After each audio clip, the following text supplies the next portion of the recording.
The to the conclusion stream that she's is not a fan. live. So we are ready to get started with tonight's session of Scarlet Citadel. Uh, I hope everybody's doing okay. I think we've got one that was going to be out tonight. Out or late? Was Boom going to be here at all, or just late? I don't remember. He said he was going to be like 15 minutes late, Yeah. and then you mentioned that we could be starting at 9:15. So Oh, I don't think that was You know. Boom, was it? That was me. No, it was Boom Oh. who said he can't make it. Yeah, that's what I Oh, thought.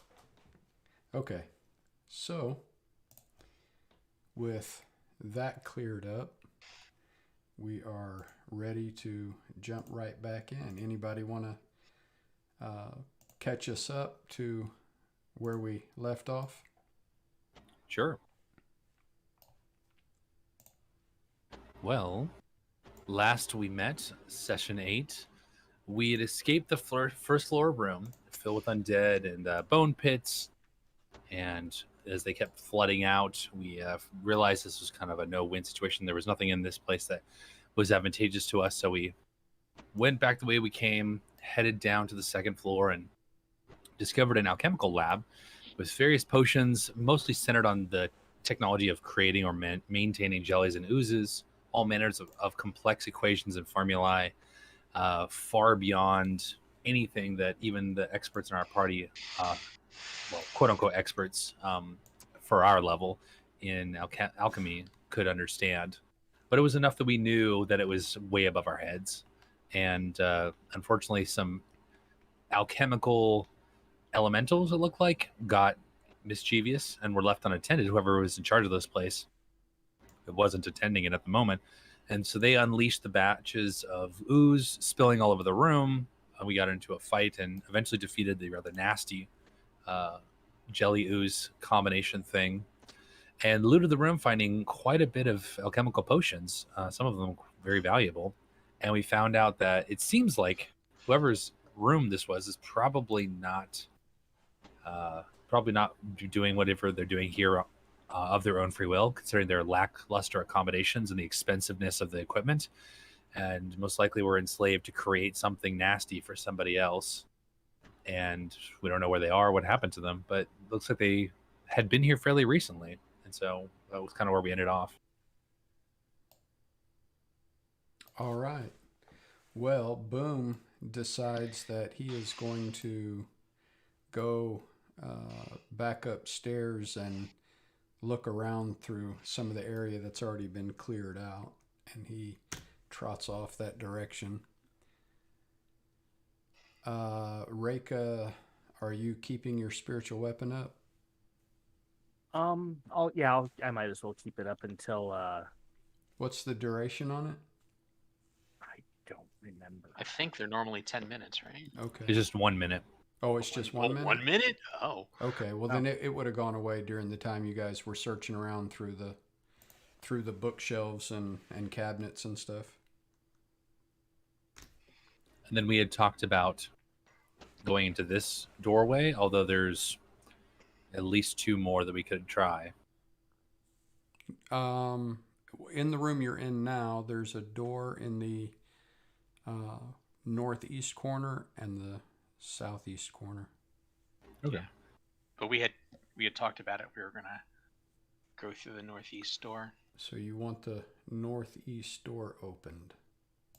Well, before we do that, we want to ask if Jasper would be so kind as to take the lead, as he is an expert in such things. What? Sure, expert. Well, yeah, sure. Definitely. I am an expert. What am I doing? Some might say you even have expertise in opening doors. Yeah, he's looking over at some of this stuff. Oh, yeah. That was subtle. I have no idea if he has expertise. I'm just making that up. Yeah, I do. So, you need me to check this door? Do the If you number on wouldn't it? mind, good sir. Okay. Thank you, good sir. I was That's looking at this ma'am like, to you. Mhm. Sure. Right. Bang. Yep. looks over the zombies. It's ma'am. Yes, ma'am. It is ma'am. Can I check for traps since the door's locked? Yes.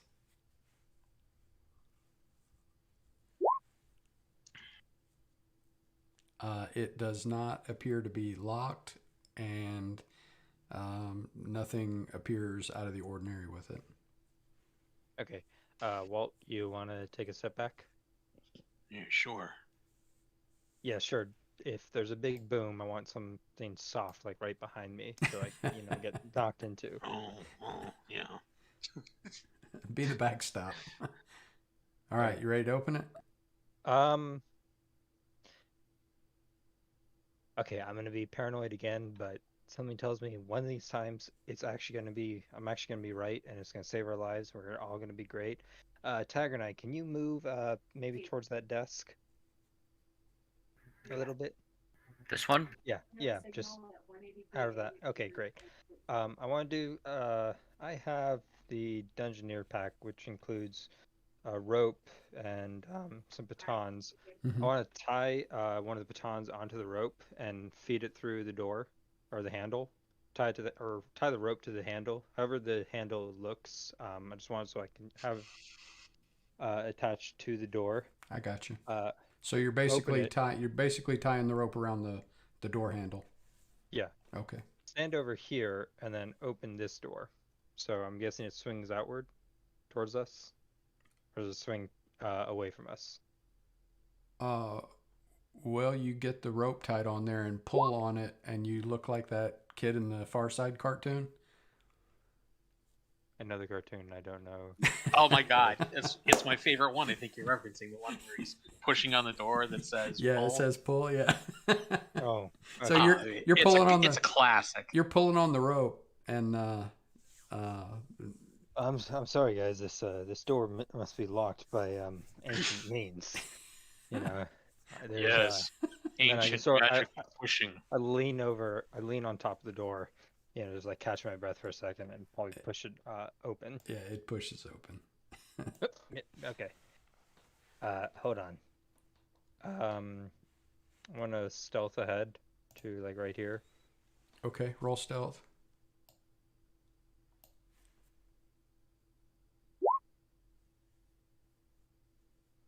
All right, you're imperceptible even to yourself. Okay. I can see Walt, so I'll sort of like motion back. When you get And, up there around the corner, you get like a stingy sensation in your nostrils. I mean, I'll it's not back like up. it's not like onion strong, like making your eyes water, but it's kind of like that. I'm gonna motion over to Walt and just tell him to, come here, but also pinch my nose in the classic, smelly, that. Ooh. Yeah. Oh, well, I'll put my And then hand over my fingers- nose. Yeah, fingers over the lips. I'm basically doing with both my hands. Pinching my nose and Yep. Okay. What is that Wait. terrible wait. smell? No. Back. I'm gonna keep going down this hallway. You guys come over here, in this area. Then I'll wave you over. There's Okay. some. What's the lighting situation like, and who needs light? I mean, I know I have light coming from me, but do you need it, Jasper? Like, I don't remember. Do you have dark vision? My eyes can see in the dark. Okay. I mean, yeah. Yeah, that was out of character. Yeah. I'll I cast have, light on my shield. Okay. Yeah, that's right. It was you who had a light on your shield, and I have my own light on my staff. Light spell is permanent, right? It's not permanent, but it gets a cantrip. It can just be recast over and over again. So it's like, Didn't it used to be permanent? no, that that's was- continual light, and that actually consumes a gem or something like that. It's like, Yeah, continual flame, but it costs like 10 gold every time you do it. What about in previous versions? The continual light was the one that was continual permanent, flame. Okay, Yeah. all right. and you could also cast it on people's eyes. That was Ow. Oh yeah, and it was permanent. Good I heard times. about We'll that. say Yeah. later. Yeah, the blinding Seems them like that. mean. Yep. Okay, so so once... like I said, the when you get into this hallway, the air is kind of acrid and just the slightest little sting in your nose, almost like peppery or oniony, but not to the point that it's making your eyes water. It's just a little. It's just a little unpleasant. With This is an honest question. I'm not trying to zing you. Is it acrid or acrid? I thought it was acrid. It's acrid. Acrid. Okay. Isn't that what I said? No, you said acrid. Did I say acrid? Okay. Yeah. And I thought Well, maybe usually I'd been saying it wrong all the time. the rule of thumb is that the way I pronounce it, it's usually pronounced another way. I have a quick question. This acrid taste and smell, going off my background, could I tell like if this is like a poisonous gas or anything, or from the room, vapors or something?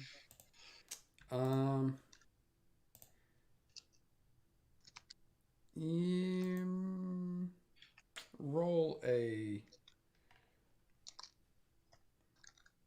history just to see if you've had any kind of exposure to this kind of stuff. Yeah, it's almost like you're getting a whiff of some acidic concoctions that, if you got closer to it, you go from being across the room from a strong onion to sticking it up your nose. Oh, okay. And this greenish light over here, is that from a source or it's something? It's fumes, yeah. You see fumes kind of wafting at the corner up there. Jasper will back up and sort of grab Walt and tell him to come over back in the other room. Okay. Okay. There's some fumes across the hallway. I mean, it's like sort of like you see where that crate and those two barrels are in the corner of the room? That's sort of where that hallway ends. And he points over towards here. There's some fumes there, and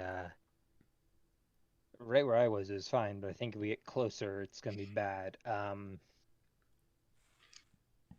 could try and hold my breath, and I mean, I feel like we might need to hold our breath. It's all right. Let's try this. Shuck, go. That was my next option. Giving someone an expendable one, and he'll run over just to keep an eye on things. But yeah. Let's have Shuck slowly advance to see if his flesh starts to melt or anything like that. Okay. Yeah.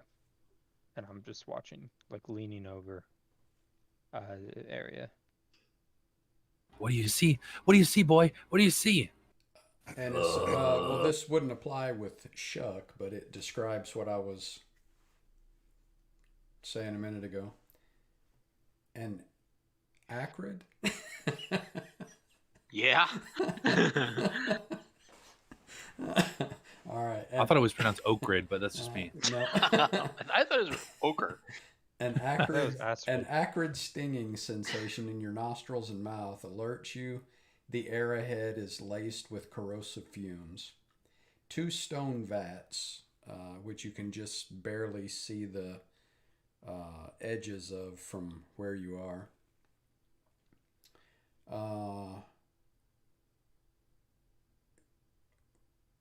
Yeah, you can't. I'm not gonna. Well, you can see one of the ladders there. So the two stone vats, and you see at least one iron ladder bolted to the side of the one on the left side of the hallway. And the ladder looks kind of corroded looking. I mean, it still looks solid, but it's got some pretty bad corrosion on it. All right. say, what's wrong, boy? Ugh. And then, oh, yeah. So that's not good. How are we going to get through that?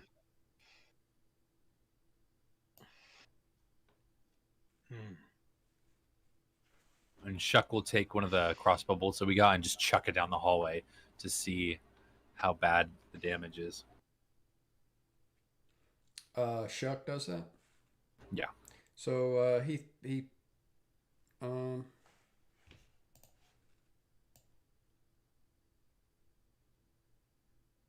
I mean, he can maybe throw it to there. Sure. So yeah, it lands there on the floor and lays there. All right, he'll move to that, pick it up, toss it 20 more feet. Okay, so tosses it to about there. It clatters up against that stone vat and lays there on the floor. And from where you are now, you can see a little more. So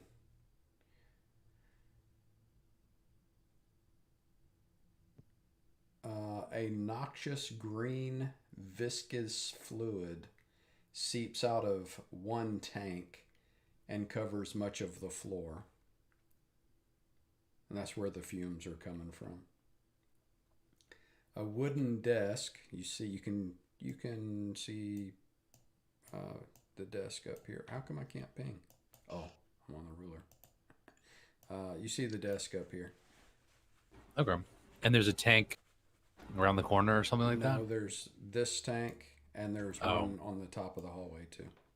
And one of them, is this one below, is busted? No, the one on top is... It's seeping from the one on top. A wooden desk pushed up against the wall tilts oddly. Its front legs, which are in the goop on the floor, are noticeably shorter than the legs closer to the wall. A chair that once sat in front of the desk lies in pieces on the floor. All right. Chuck will go over. Well, he's going to say, okay, that's not great. Come back and report in. And Meng will say, Jasper, what do you think? It looks like the room up ahead is covered in acid. Should we just ignore that, or? Is there anything, I mean, what type of acid? Like, was there anything in there apart from that? If Meng goes up there and just kind of looks from a distance, can she tell from the smell and stuff like that, and with her alchemical training, what are we looking at? How acidic is this? How dangerous is it? Is there some way to neutralize it? Like, sometimes with alchemical mixtures, you can... With you having proficiency in alchemy, you don't even need to make a check. You recognize it immediately as fumes from the kind of fumes given off when you're mixing acid with stuff. Okay. So very toxic, not only to touch, but also even to breathe. I mean, the fumes aren't pleasant, but they're not. The fumes alone wouldn't poison you or cause you any physical damage. Might, give you a little bit of a sore throat if you stay in it too long. All right. What if we try this? Well, do we have a cloth? I'm feeling like we could, one, hold our breath and then put a wet cloth around our face, like a face mask. What's down there that's so important? Something we don't know about, which could be dangerous. Does anyone have... Walt, you don't have any pets, do you? No. I was thinking of learning such a spell. All right. Well, all we have is Shuck, so Meng's going to go around the corner and try something and just... Oh, you mean the undead type? Well, No. I meant either, but yeah. No, I lost my last one in the other room. I'm looking for another. I don't have any right now. Well, let's go find you some. And Meng is going to keep casting Minor Illusion, which is limited for only 30 feet, so she'll go as far as she can, just to see if anything jumps out at us. You said She'll just minor illusion. Yeah, she'll just make the image of a creature, like Oh, I see. I got you. Okay. something like a So boar or you're a dog or something. you're not trying to put something out there to see what kind of effect this has on them. You want to see if something jumps out. Yeah, I mean, last time we Gotcha. were in this room below, those little green gremlin things jumped out at us, Yeah. and so I want to see if there's something worse, maybe down this hallway. Okay. What's it look like? Let's make it look like a potbelly pig. Is minor illusion a cantrip? It is. Yeah. Okay. A potbelly pig where? Right here? Yeah, as far as I can make it. Well, I don't know what the range on it is. It's 30, so yeah, right here is the farthest I can So make right it. in front of the ladder? Yeah. Okay, there's a potbelly pig right there. All right. Nothing seems to happen. Mm-mm. All right. Well, I don't think I can. Yeah, I don't have invisibility.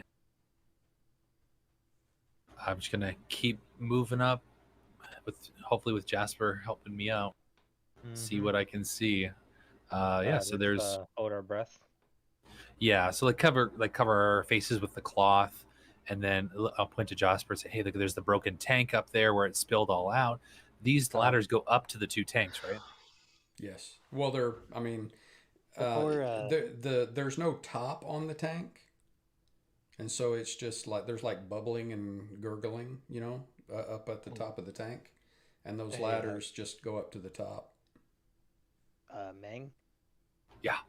Remember the last time I mean, literally like, a minute ago, we had some, vats of acid and it turned into this gigantic, cube thing. Mm-hmm. Yeah. Just so you remember that. Because I've seen vats of acid, 2 of them now, or something. So maybe we should be extra careful. So now you're a little scared, huh? Meng will pick up the crossbow bolt and that chuck through and chuck it or shoot it, I guess would be better. She has a light crossbow. Just shoot it into the vat of spilled whatever this is and just to see what happens. What could go wrong? Okay, ping where you're throwing. Okay, you can. Oh, you're going to shoot it. Yeah, I'll just load my crossbow bolt and fire it right in the center. Okay, roll to hit. Do I have advantage? Was that a voice? Am I hidden? Yeah. I mean, when I said what could go wrong? Oh wait, no, right. Okay. Do I have sneak attack against the floor? No, but your bolt kind of it moves really weird. Like it gets to right here. Oh, you can't see that ping. Sorry. It gets to right here, and it's like it slows down and comes to a stop and starts. You see like the wood fiber and flecks of the metal kind of vaporing off of it and disappearing until it. Disintegrating in front of our eyes? It's disintegrating in front of your eyes, yeah. All right, well, slowly, Jasper, we probably should go back and tell everybody that we should just ignore this hallway. What do you think? Yeah. Yeah, let's keep going. I don't feel like being disintegrated today, so maybe we'll go back. Acid, yeah.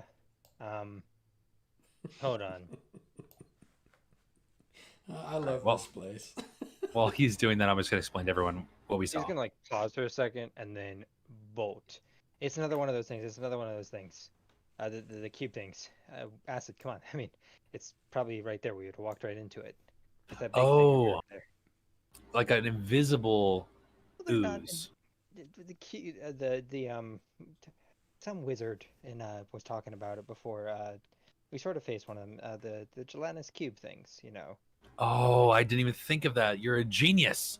And she leans down and kisses Jasper on the head. And says, "Come on." How would Jasper know about gelatinous cubes? Well, we just faced one, and it's invisible, and it's burning through the metal, which it did before in the previous session. Okay. Well, the one you fought in here wasn't invisible, though, right? Yeah, but No. wasn't it see-through? Well, I mean, it looked like green jello, but you could see it. All right, go. Hey guys, let's go over here. I think Jasper had a great idea. There's something in the way, which we could probably just shoot it from a distance and then go through. Or it's moving up. I mean, Yeah, I'll keep throwing fire bolts down the hallway, making sure that it's not coming toward us as we're saying this. I mean that wouldn't be metagaming, right? Like I'm just using the information from the previous session. Was that too much? No. Okay. I mean, you were just taking what we just faced. Yeah, I mean, we didn't call it a gelatinous cube. It wasn't a gelatinous Well, cube. it was so- gelatinous in a giant form. Right.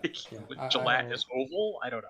I get it. I guess maybe the name, like he wouldn't exactly know what it's a called a gelatinous cube, but it's like, yeah, it's this cube thing or this square thing of that invisible acid. Right. Yeah. Okay, I got it.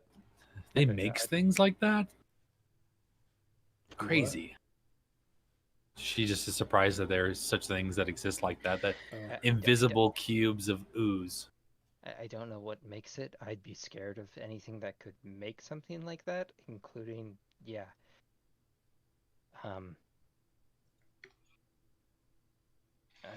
Let's just be very careful. All right, I'll just keep firing down the hallway and try to strike it with fire down this way, assuming that there's something somewhere in this hallway that I can't see.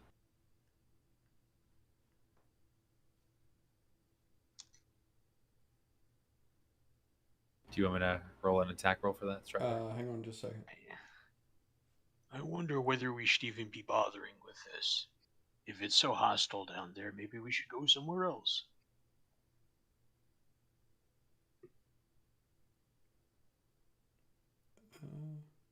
It is a dungeon.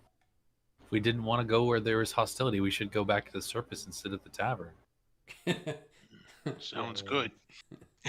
There's lots of mead up there and honey. Ooh, I like honey. But the thing about it, if we get something valuable down here, we could buy more honey. Hmm?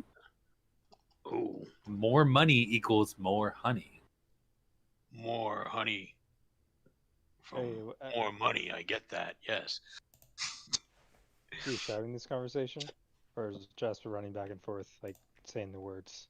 Meng's just shouting it down the hallway because, they're not that far away. She just turns back around. She can hear what Walt's saying. She's got a pretty high passive perception. Okay, all right, I got it. Okay, start again what you're doing. I'm just going to fire a firebolt right through the middle of this hallway where I shot the crossbow bolts just to see if it impacts on anything. Okay, so you come up to the corner there and you shoot a firebolt. So yeah, I mean, once Jasper says there's something that's invisible, I'm continually firing firebolts down the hallway to make sure that it's not right in front of me and I don't know it. Okay, go ahead. So shoot. Ooh, Why don't you just close the door? So Because you're, love is an open door. just like your crossbow bolt, the firebolt gets to right here and then sizzles into something and is gone. All right. If I just keep hitting it with firebolts over and over again, does anything happen? I will step well, back hang on a second. when I see that. It's not going to work that way. Are y'all with us right over here? Yeah, I mean, you guys can. I told you we should all go together if you guys want to come up. Yeah, Jasper, if you start just slinging firebolts, he's going to run over. He's like, hey, guys, come on. Let's all be together, At least get ready. Right. She's just like, yeehaw, pow, pow, pow, All right. gunslinger style. So now we need to roll initiative. All right, Chuck's watching our back, Yeah. He should be the one up front, really. probably. Now you don't see that. That's just the token. It's Okay. you see nothing. We just see fireball bolts and stuff hitting open air and then disappearing. Right.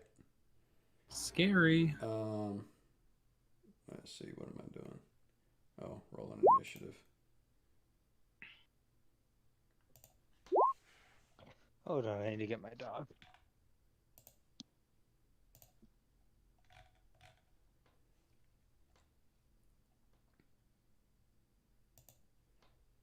Okay. So Walt, you come around the corner and see Ming fling a firebolt down the hallway. So what are you doing?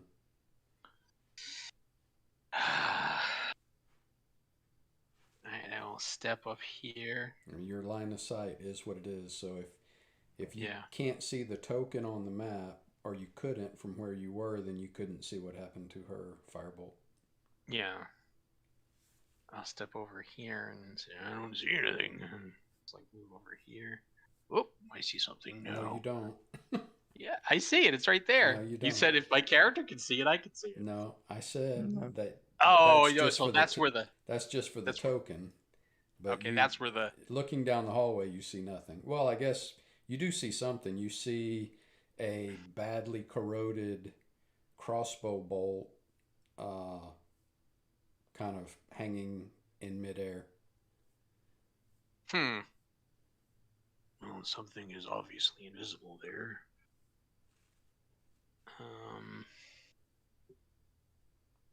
I will. I'll join the Firebolt Club and throw a handful of fire at it. I will aim at where the crossbow bolt is. Okay. Because it's invisible, would I be rolling a disadvantage here?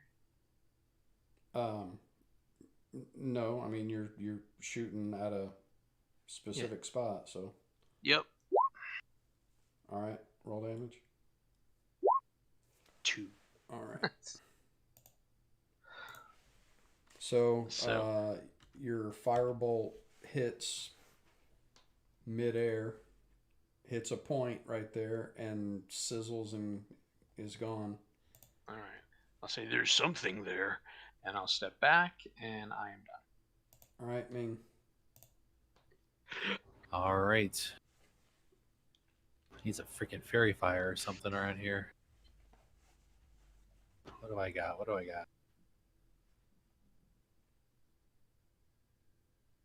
I guess I'll just. Do I see anything happening after I hit with the firebolt, or is this nothing? No, because the firebolt doesn't really leave anything behind. Okay, I didn't know if like ectoplasm splashed on the ground or anything. No. Huh. Well, that's not gonna really help me here. I'm going to. I don't really have anything other than that.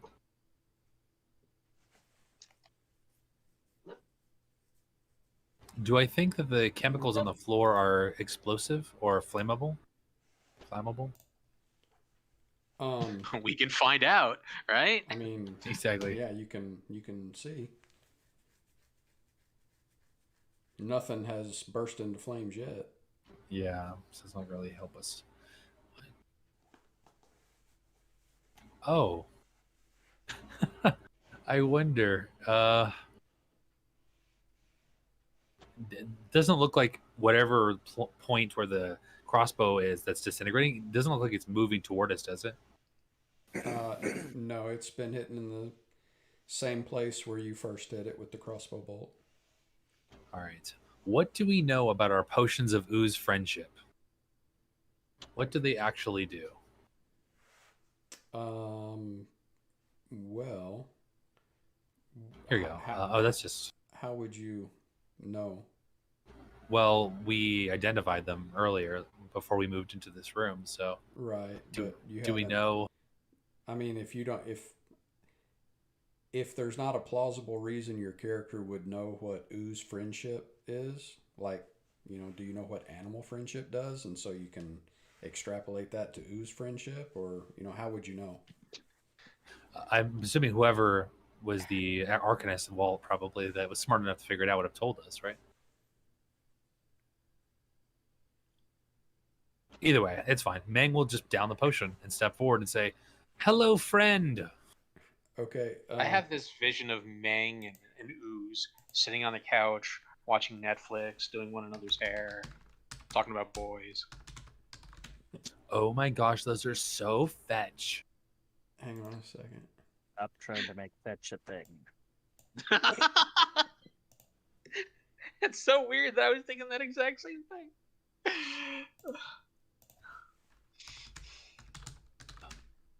Gosh, there's like a 60% chance that it's raining right now.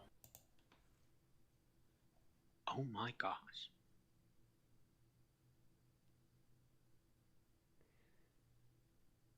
I don't know if it's.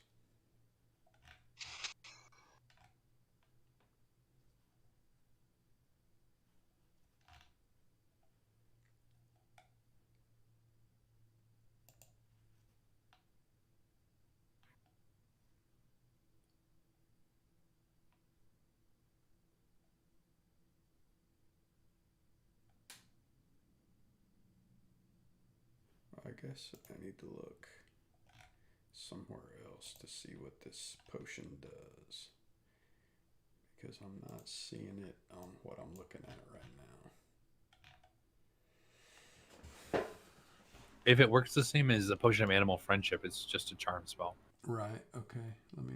So basically, it needs to make a wisdom save versus my spell save DC. Otherwise, it's charmed, and we're besties.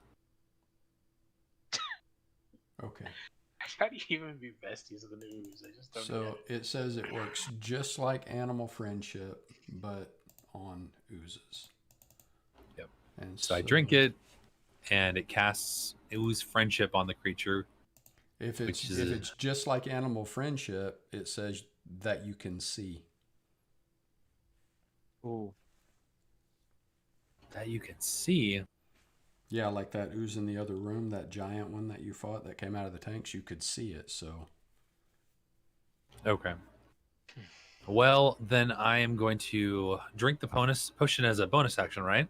Mm-hmm. And then I need to be able to see it. So I am going to find some dirt or rocks or something, or a blanket. Can I throw a blanket over it? I mean, yeah, I guess you've got your pack on you with some kind of bedroll or something on it, I guess. So, sure, chuck it at it. Yeah, I'll just take some of my basic supplies and throw them all over the creature so I can see where it is.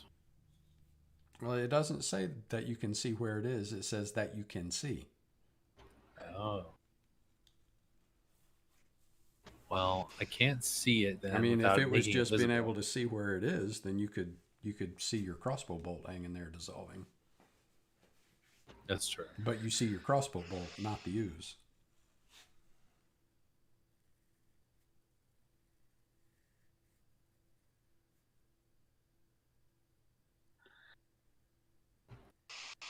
Yeah, I guess I can't really see it, so. Well, I just drink the potion and I try to shout at it, but nothing happens, so I will step back.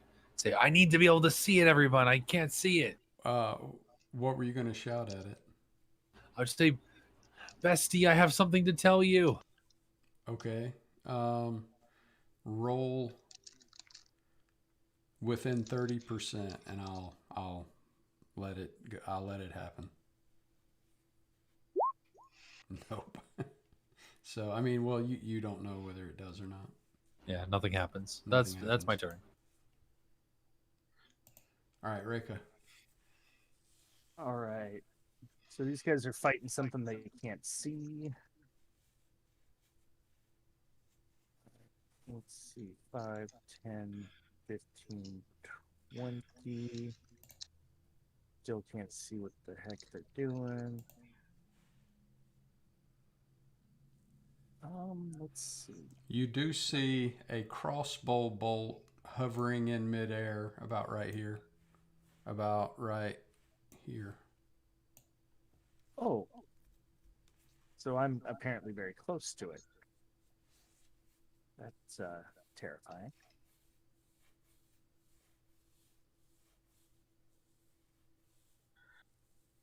So, I'm curious. The spell Sacred Flame, can it target objects? I guess I should have checked on the other spells that were being cast, but I didn't. Does it say you have to see what you're casting it on? It says a creature you can see, so never mind.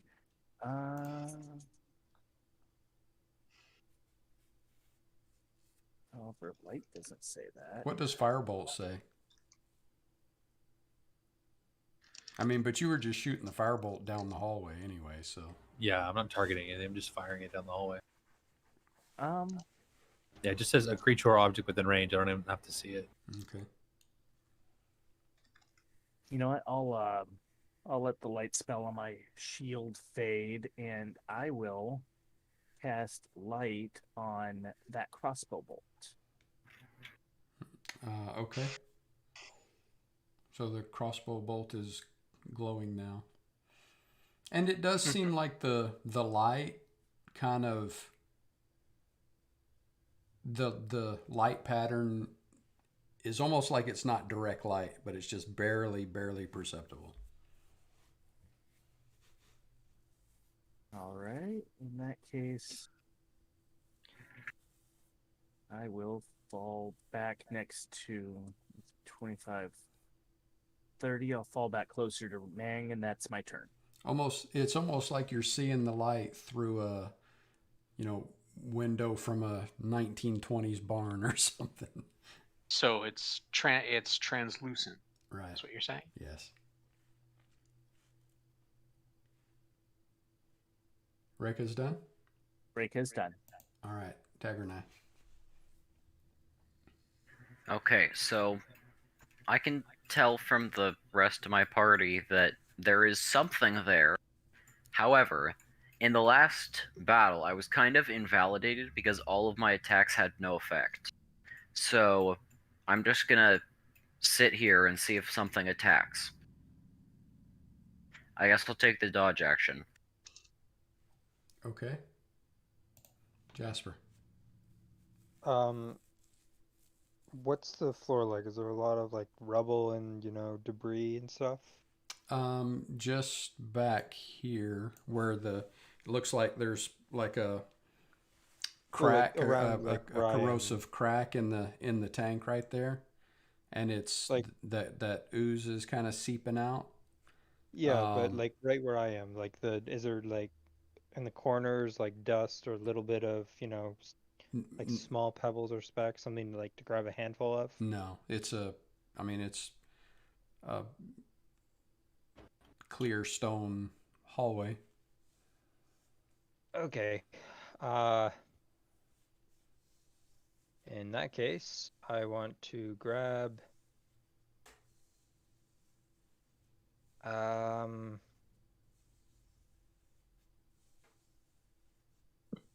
try and make it a little bit more visible. I want to run over to here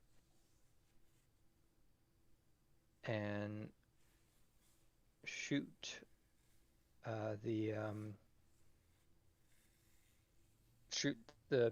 that way, just down the hall, aiming it towards the crossbow and the light. Okay. All right. I'm assuming it would not have sneak attack, right? No. Okay.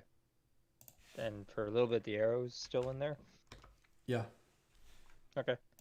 And it's like I said about the crossbow bolt, the like wood fibers and metal from the head and the fletching. Of course, the fletching goes a lot faster. Yeah. But it's almost like it's vaporing away material from the arrow, and then it disappears. Yeah. I'm gonna run over here, and I'm going to bonus action hide. And that's my turn. All right.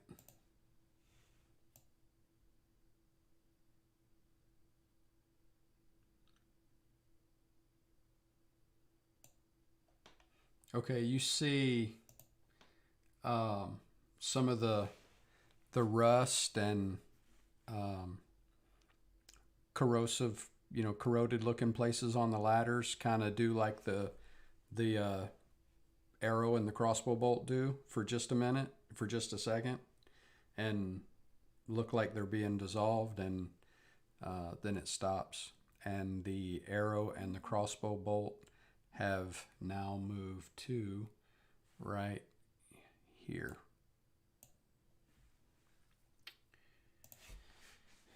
And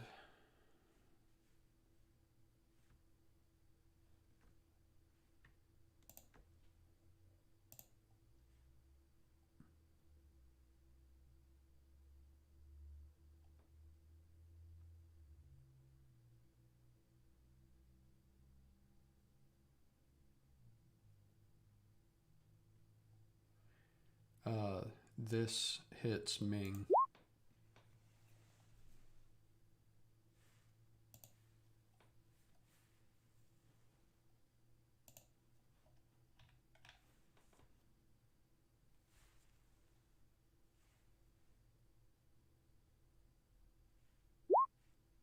Oh my gosh, barely made it.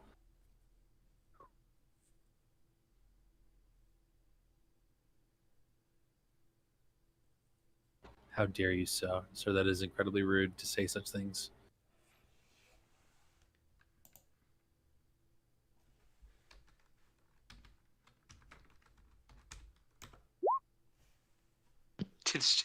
Did Strider message you with the Ooze's thoughts? No, I just assume it was very Slimy. uncouth. It is called slimy thoughts. Exactly. Yeah, something really slimy. So you take 11. This ooze is canceled. Hashtag me too ooze. Me ooze. Or me twos. Me too's. Y'all are going to get my videos kicked off. Oh no, I said it very respectfully. Okay, so it is Walt's turn. All right. Not quite sure what to do at this point. Walt is going to scoot down here in front. I want to test out Big's theory about the acid being flammable. I want to toss a firebolt high over the head of where I think this ooze is, and try to hit the area where there's stuff to ignite, or hopefully ignite. Okay. Can I do that? Sure. All right. I mean, I don't really know. Do you want me to roll Make a strength check. You're throwing a lantern, right? Or a torch? No, a firebolt. Oh, a firebolt. Yeah, magical fire. Will a firebolt arc, or will it just go in a straight line till it hits the roof? Well, I just assume, it is because you have to make a 2-hit roll with it. You're trying to hit a person, so I imagine normal physics does apply to it. Like gravity pulls down on it and that sort of thing, but it's up to you. Curve the bullet, man. Yeah, I mean, you would know if you point your firebolt up in here. It's what's the range on it? I'll check. Yeah, don't believe it. It's for like 60 feet. It's really long. Yeah, it's 90, 120 feet. Yeah. Oh, 120 feet. Yeah. So I mean, you know because it's it's your spell that if you point it up, you're gonna shoot the roof. All right, it's just gonna keep going up. The roof is on fire. The roof is on fire. All right. Well, maybe being 7 foot tall has its advantages every once in a while. I will try to. I'll try to hit a spot far away from me. Try to keep the firebolt as high up as I can, so it doesn't hit the slime. I mean, it's invisible, so I have no idea how big it is, but I'll give it a shot. You know what I mean?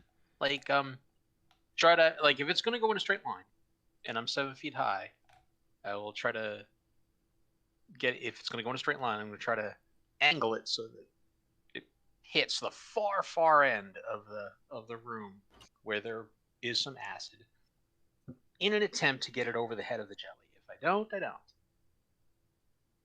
Okay. You see what I mean? Just a straight line. Do you want me to roll a 2-hit roll? I don't know. You can use it or not. So you're going to be shooting it at about, what, 7 feet up? And the vats are 7 feet tall, so that means they're about your head level. How tall are you? I am 7 feet tall. Okay, so yeah, the vats are at the top of your head. Well, that's perfect. And so... shoot a vat. See what happens. Are you going to... What's the worst that could happen here? You're going to, like, hold your hand up and shoot it from about 8 feet?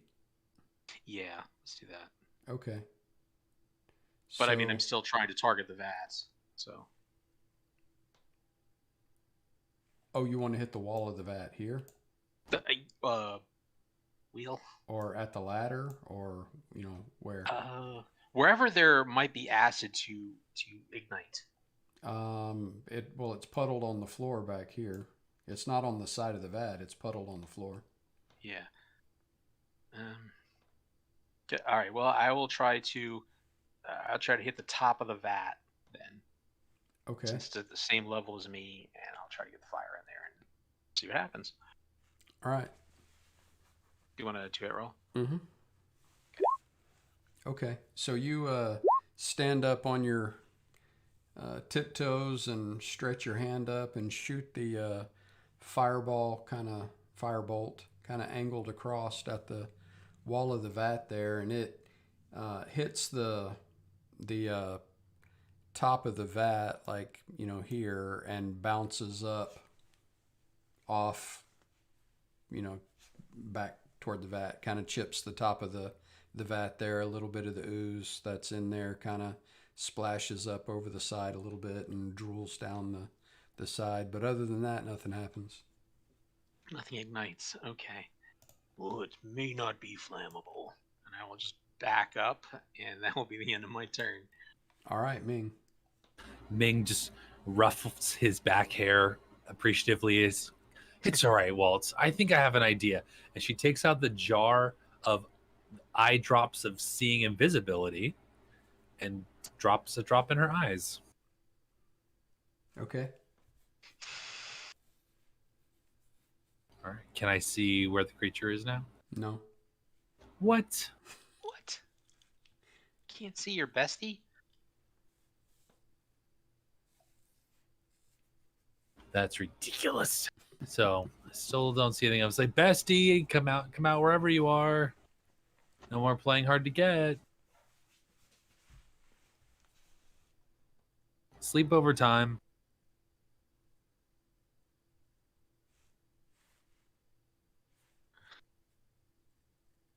All right. Well, it looks like we can't go through this hallway. It's hit me pretty hard. So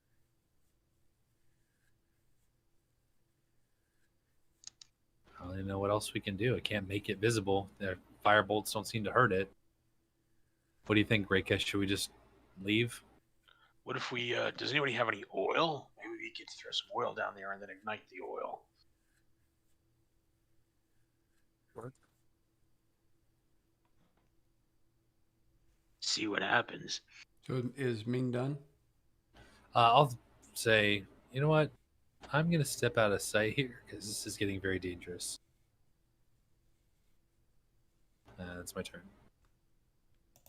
All right, Reika. I'm trying to see if I have anything that can... I don't have any oil. It was a good idea.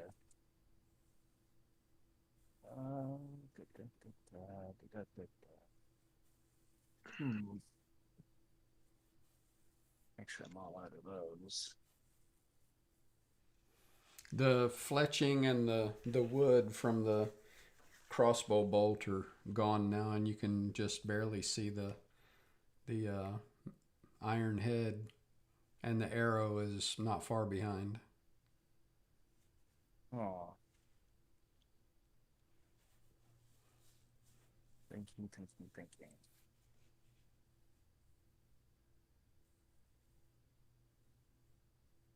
Oh. Yeah, maybe we should get out of here. I'm drawing a blank as to what to do. 10, 15. And I'll just end my turn here.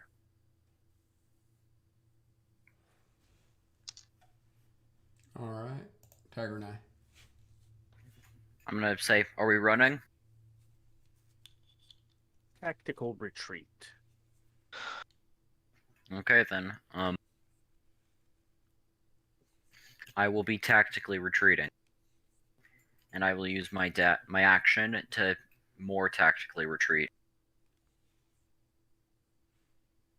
That's me. All right, Jasper. Okay, we're going, and he will 5, 10, 15, 20, 25. Then bonus action. Oh, yeah. No, his action. Okay, yeah. He's right there. We just Can run I? away, leaving the wizard there. Can the rogue run action dash and bonus action dash? Yep. Yes. Oh. 5, 10, 15, 20, 25. Huh. All right, done? Yep. Okay, so now Walt gets the strange oozy feeling in his mind, like maggots are writhing through his brain, and needs to roll a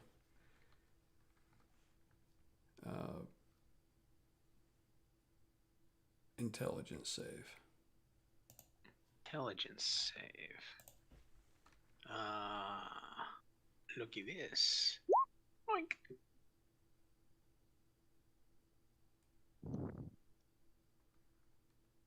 All right. So I will roll it and then roll a d4.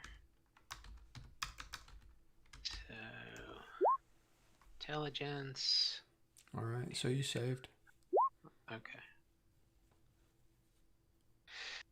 So you All right. take 13 psychic damage. Oh.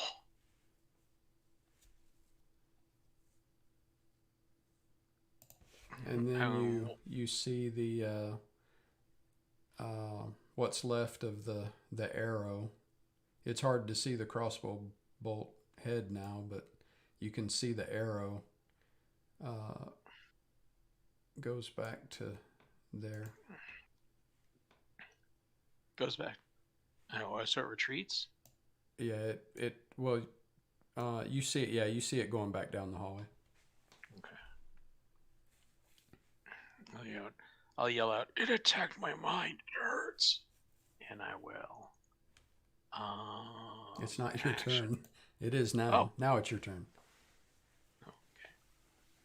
Sorry. That's what I will say. I keep forgetting you guys can't see the Yeah, that's right. I cube on your. was on me. So yeah. So I will say that. Say it attacked my mind. It hurts. Need to get away. And I'll action dash. So 1, 2, 3, 4, 5, 6, 7, 8, 9, 10. Okay. That is my full move with the dash. And you can see I'm hurting. And I am done. All right. Well, if you guys are retreating down the hallway, then you are out of combat. Can Ming make an Arcana check or something, an investigation check to see what the heck is going on here? Okay. I mean, what is it you want to know? Well, what kind of creature is this that we can't see it? Nothing seems to harm it, and it won't respond. You can make an intelligence check. All right. Can I confer with my big buddy Walt, who could maybe either help me or probably make the check better than I can? Mm-hmm. I would like to know what tried to root through my brain just now. Either one. You can either let Walt do it, or Walt can help you do it, so you can check it with advantage. Yeah, I just rough his big furry coat, and I tell him I had the same attack on my mind, and what does he think it could be? All right, I will go through my memory, trying to remember anything that I can about oozes and or things that root through people's minds and feel like maggots. So, oh my god, I don't remember a thing. Not Arcana, intelligence. Oh, okay. So just ignore that roll. I thought you said Arcana before. Nat 20. Here we go. Ooh. 18. Much better. Oh, that's right. You have advantage because you're both talking together. Yeah. So Yep. she tells you, I put the eye drops, that should let me see invisible stuff, and I still couldn't see it. And you guys talk, and you reach the pretty comfortable conclusion that it wasn't actually invisible. It was translucent, like looking through a pane of glass. So like if you dropped see invisibility drops in your eyes and look through a pane of glass, you wouldn't see the pane of glass. I know. So yeah, I get it. And as far as the psychic attack, you may have some vague knowledge of what gelatinous cubes are. Not well enough to know whether or not that degree of clarity is common for gelatinous cubes, or if this was something else. But as far as a mental attack like that, a psychic attack, you don't have any idea what could do that. Okay. Well, I will relay that to the from, rest of the group. all the notes and the alchemy setup in the room that you're in now, this room where the vats exploded and the giant ooze came out, and you found all those notes and all the alchemy stuff, it's a pretty reasonable conclusion that this is some kind of experimental thing that's never been seen before. Yeah. Literally, yeah. Do we have any indication from the books? I'm asking this to Walt and to the group in general. From the books that we've seen in this room, extensive library, and the research that Meng did when she made a check to understand this, that this creature is created or perhaps augmented, or is this just just happened to be a gelatinous cube that maybe this person captured and brought here? Yeah. Well, in actual, time-wise, you maybe flip through the books and scan the scrolls for maybe 10 minutes. Sure. And so, basically all you've been able to gather from what you found so far is that this is a high-level setup, like a university quality setup alchemy lab, and that it seems to be specialized toward oozes and jellies, experimenting on them in a variety of ways. But beyond that, I mean, you haven't been able to study them enough to know what that creature was. All right. Well, it looks like that, unless we wish to run through a acid creature, we should probably just ignore that avenue for now. Yes. I don't feel comfortable with that. Walt, how are you doing on healing? Are you tapped out? No, I have some left. In fact, I don't think I have healed any of you today. And I will look over at Ming and say, you might need some, right? I remember you healing somebody in the crypts, right? Chuck, apparently. Yeah. Well, according to my notes here. Yeah, okay. But can't you only heal us when we're severely injured? Thought it had to be less than half. Yes, in fact. Yeah. Yeah, hold on. I think pretty much all of us are at half right now. Yeah, well. Yeah, I could do it to you the way it's worded, but it wouldn't put you over half health, so it would be useless. Yeah, I don't want to waste it. I would only give me 1 hit. Well, actually, it would give me 0 because I'm at half. It would give me 1. So, yeah, I would wait. Well, what do you think, everyone? Should we rest and continue on, or should we just go to the next room? I can continue on. I'm fine. I could use yeah, a I mean, breather. Reika, where did you go? Where did I go? Oh, there you are. You're down the hallway. Come over here with us. I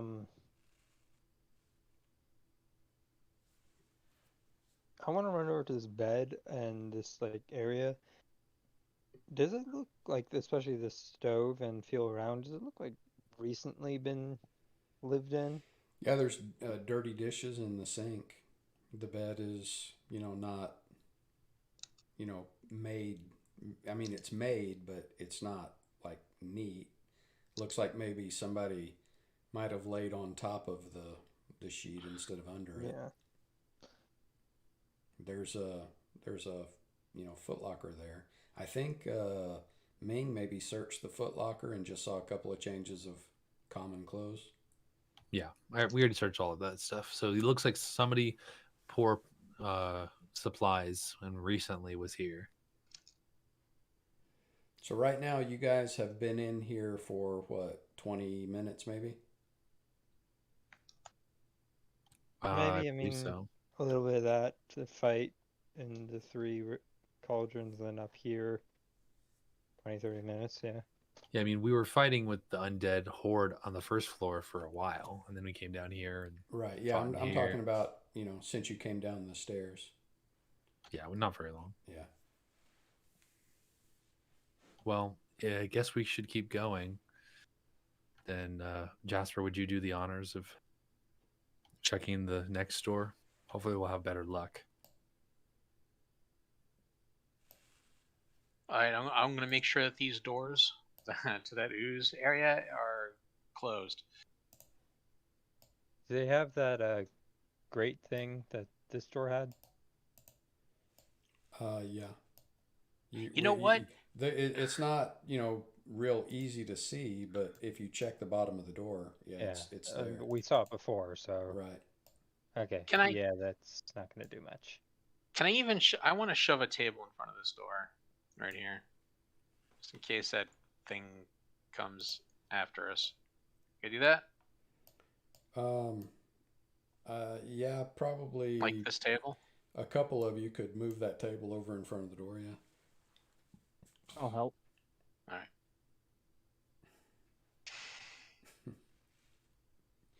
Walt, do you have the ability to... I'm gonna start taking our game sessions and revive Far Side cartoons, because now Walt is putting a table in front of a door that swings away from the table.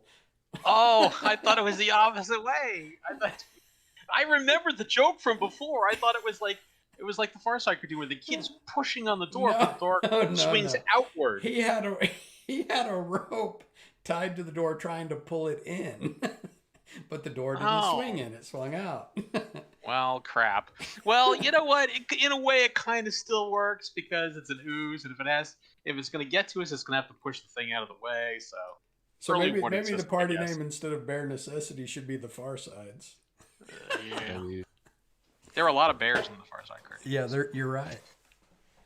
Maybe that's the bears we're from. The bear we're from, yeah. So, yeah. You want me to check this door now? By the way, do we want to take any of these notes, or Yeah, we already took as much as we can carry. A lot of it was damaged when the ooze exploded, but we took everything else that we could that was of value. Everything else that we can't carry, doesn't matter? I mean, there's still probably quite a few valuable books in here, but... Do we think we can come back for them? Yeah, of course. I mean, we've been through the first level many times. We'll probably end up coming through here many times as well. Okay, because I mean, if we can come back for them and sell them for a profit, I'm totally for that. I'm also a little worried. Those things are tough, and we're pretty close to Red Tower, so maybe making sure no one has them might be better. But if we can come back and make a profit, let's do that. Yeah, I mean nothing that we've seen in this bookshelf, and Walt, correct me if I'm wrong, nothing in here is deadly, dangerous, secret, mystical information that would, could really No. harm anyone. Just very, very complicated alchemical texts and formulae. Yep. Yeah. Nothing like right over here is the scroll of Summon Tarask. No. No. If it is, it's so complicated none of us would understand it anyway. Mm-hmm. Okay. Well, I will check this door first. Okay. And I'm looking specifically whether or not the door pulls or pushes. The And door if it's trapped or locked. The door pushes out away from you. And with that investigation, you can draw a detailed diagram of exactly how this door was made from forest to mill to being installed. And it is not locked or trapped. Okay. You all ready? Well, hold on, I gotta do something real quick. Hey, Walt, you can tell my fortune, right? I can. It takes a little while, though. I Can't bet I just do can it tell on your the fly. fortune better than you can tell mine, though. Oh. Yeah, and faster. Here, give me your hand. All right. I'll lay out my palm. She is this like big production for about 5 seconds. You are about to feel better, and she slaps your hand and casts Cure Wounds. Ooh. And so Meng will twin cast Cure Wounds, once on herself, or I'm sorry, once on Walt, and once on herself. Okay. So both of us get 12 hit points back. Nice. Cool. Oh, you were right. Would it be obvious what you did, or would it would be sort of like mystical and sort of almost like you actually did predict something? I don't know. Would it be obvious? Not unless Ming has, what is it, subtle caster? Or Yeah, No, true. It would be obvious, yeah, because it has verbal and somatic components. So Right. Gotcha. yeah, Well, I make it that's look really cool, but yeah, it's obvious. Well, that was it's just Ming adds flair to everything she does. Yeah. Yeah, she does. Yeah. All right, ready to open the door? Okay, if everyone's ready, Yes. Jasper will push the door open. Raw. What was that? You have to pull the door open, not push. And This empty. is the good way it's going to be for the rest of the game. An empty hallway stretches away from you. All right. I will stealth up to the front of the stairs. All right. When I signal you guys to come in, don't go past me. Let's just lay the groundworks on that. If I tell you to follow me, don't go past me until I let you know. Okay, you are very quietly moving up. Do I hear anything? Right, like, what do I see over there? Okay, That hang on area. just a second. Arrayed neatly on the... no, that's the wrong description.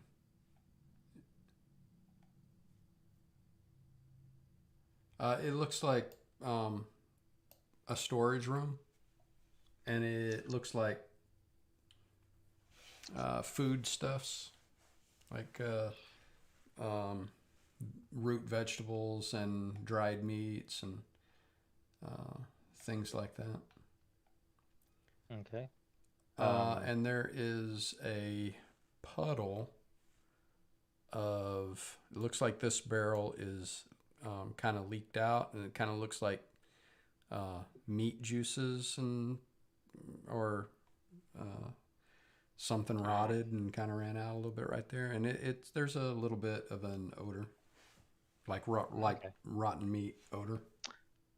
For anyone who's ever worked in New York City in the summer, call that garbage juice. I know exactly what that smells like. Right, it's garbage juice. Yeah. Yes. Yep. Okay, so Jasper's going to wave his hand over to come over to the top of the stairs. Towards everyone. Yeah, and just stop there. And then is going to run over here.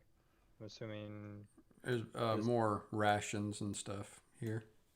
Okay, do I see like the same like wiring and traps over the rations from the floor above? Or would I need to check for that? Yeah, I mean you would need to check. Okay. Would that be perception or investigation? Or what? Investigation. Perception or investigation. Which Okay. I mean you check how you want to, and I'll tell you what you see. I mean it looks like it's a pretty well stocked storage room. All kinds of different dried vegetables and meats, and there's even like it's not really tack bread like you would take on the road, but it's hard crust bread, some moldy cheeses.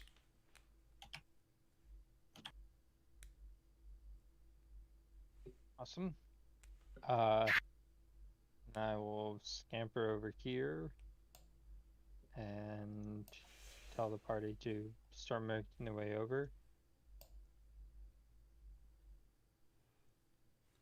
What's happening?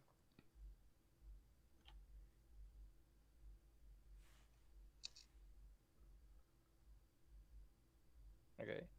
And look over here. What do I see? You can either do a perception or intelligence or investigation, your choice.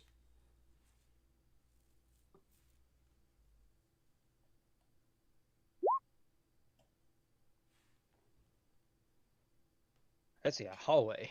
Wow. Yeah, you see a you see a hallway. It looks like there was maybe a cave in here at one point, and there's a pile of rubble there. And the stairs go back up 5 feet there, like you came down the stairs 5 feet. It goes back up right there. Okay, I'm gonna tell the party to wave the party to come over, and as they're doing that, I want to grab just an empty pouch I have and get some like loose rubble and fill a pouch of it. Oh yeah, just, there's like little there's plenty. I mean, it's like a pile of random gravel rubble. basically. Yeah, fill a pouch of gravel. Yeah. Yeah. And then just tell the party to come over. What is that awful smell? Bad rations. I guess it doesn't matter if you're dead or if you're some ooze they don't eat. Or maybe they eat rotten food or something. Probably.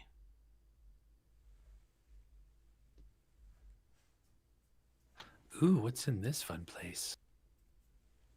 Drinks? This barrel right here is where the puddle of garbage juice has leaked out. On that table on the far wall in the room at the top where you just passed, it looks like ledgers and paperwork and stuff.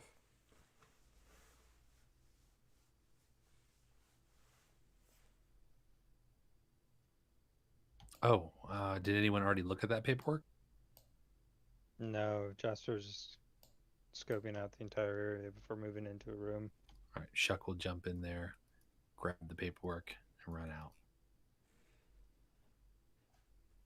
Okay.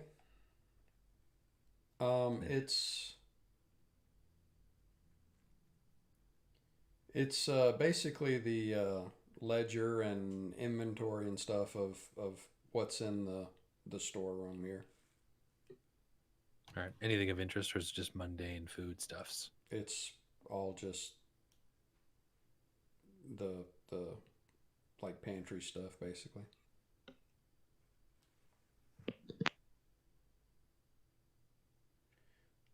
There's like dried meat and dried fish and root vegetables and hard bread and water Okay. and wine and you know, about everything you would need to live down here. Got it. Yeah, okay. Yeah, I'll just file that away for later.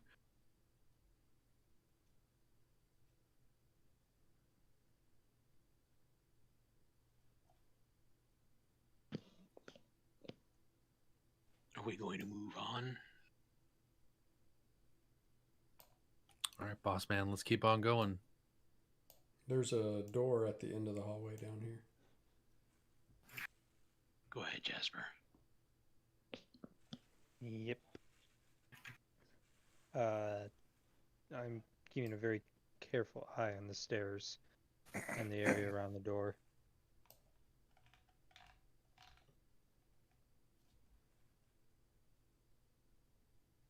And I will check the door one more time.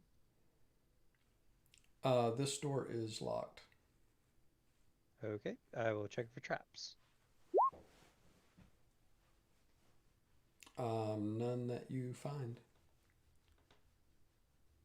Okay, you guys ready? And maybe don't stay back from the stairs.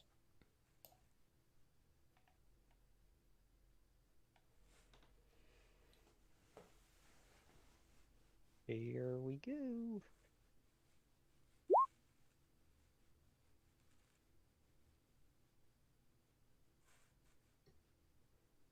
All right, you're able to pop the lock on the door, and it is now unlocked.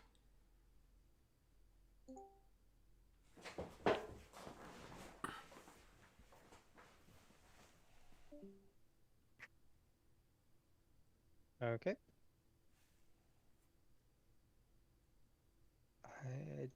Does the door open, and is it push or pull? It pushes. No, I'm sorry. You're in the hallway, so it pulls in toward you. All right. So even you don't know. Okay. I will actually. I'll probably like start to push for a second and then realize and then pull back All right. and open the door. All right. I'm totally going to make a dungeon that has a door that changes, whether it pushes or pulls. You never know when. Just to mess with you. Yeah. That would be funny. Or a door that does neither. It's just a door, and it doesn't like pull or push. Okay, so this is what Go ahead, you Crystal Wall. see. An immense construction dominates the center of this vaulted room. It combines features of a foundry, an alchemy laboratory, a grist mill, and a dozen other arcane instruments you can't begin to identify. Its center glows with intense heat, but the rest of the room isn't much warmer than normal. The outer surface is studded with gauges, dials, spigots, knife switches, and levers. You see her working at the construction there. It looks like she's adjusting dials and things. You see her little Mephit, or Quasit rather, there next to her. Just looks like it's serving her and helping her. And can you see anything other than that from your point of view? This is as far as I can see over here, and then in a line, this is as far as I can see over here. Okay. So I see the copper wires and the stuff over there, and the vat over here. So this is what you're looking at.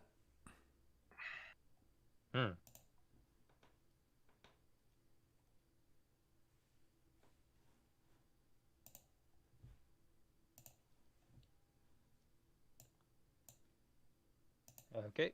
Does the lady see me? She hasn't noticed you. Okay. You were pretty quiet and doing what you were doing.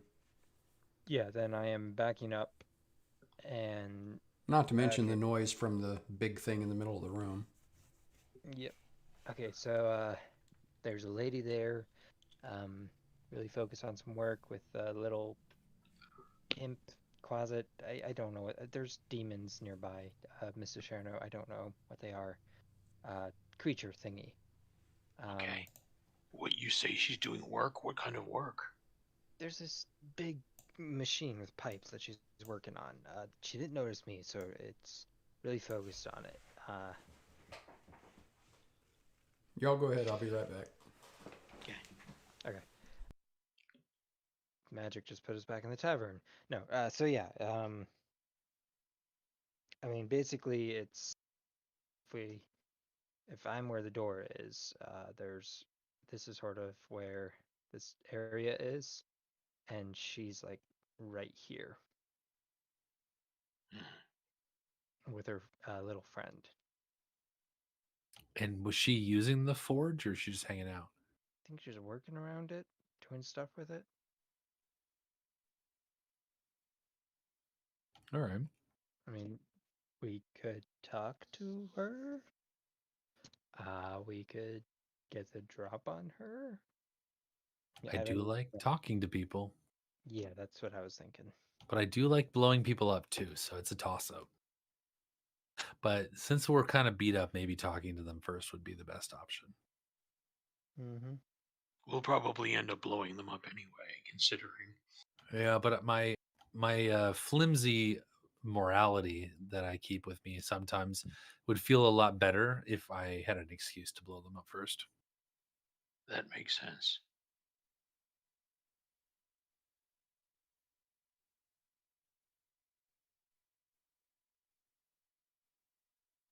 Well, how's everyone doing? I'm feeling a little run down in this this Scarlet Citadel, and a little threadbare, if I'm being honest. You make it look good. Oh, thank you, thank you. You're too kind. I feel like we need some more income, though. Hopefully, we'll run across something of value soon. Weren't those alchemical supplies pretty valuable? All The right. text Possibly. were. Y'all got it all figured out? Yeah, we won. We won D&D already. All right. Yep. Your 300th level. Yep. And without any dice rolls too, so like we really rocked it. I can't see. Oh, there we go. Well, if no one has any problem, maybe I could get some of your guidance if anyone has any to offer. I'll toss you guidance. Oh, excellent, thank you. Ming will step out. Say, no, it's okay, Shuck. It's okay, Shuck. I'm gonna go talk to them. You see that method up there now? Yeah. Where was she, Jasper? Literally out the door and to the left. Would they have? I mean, yeah, would they have clocks in Midgard? They have clockwork creatures, yeah, so that's what I'm asking. Like, Yeah. Because of that, I assume they would. Right. it's a clockwork deity. So I mean, yeah, okay. There's some sort of clocks. She's at 7 o'clock from where you are. okay. Meng steps on the corner, sees her, and goes, "Hello, nurse." She immediately snaps her head up and looks at you, and she kind of looks you over pretty good, and then she gets a very suspicious and guarded look on her face. And I'm going to check something because you are carrying her stuff from the other room. So didn't you take some of the notes and journals and stuff? Yeah, but I'm not walking around with in my hand. They're in my backpack. Well, I know, but I mean, they're like on you, sticking out of your pack and stuff. I don't stick things out of my pack. Think about if you're going to school. Do your books stick out of your backpack when you walk around? Maybe. No. What kind of a student are you? Come on. Okay. I'm with Primal on this one. You guys, shady classroom habits. All right. I mean, Yeah, she's just chatting with her and trying to be amiable and disarming and whatnot. and she says, she steps over to here and she says, "Who are you? What are you doing in my labs?" Meng bows and says, "Oh, greetings, madam. My name is Meng Talon, and I have journeyed far and wide to hear of your famed alchemical skills, and it seems that I have found you. I wish to be your apprentice." Make a persuasion check or a deception check. Probably deception. Ooh, man.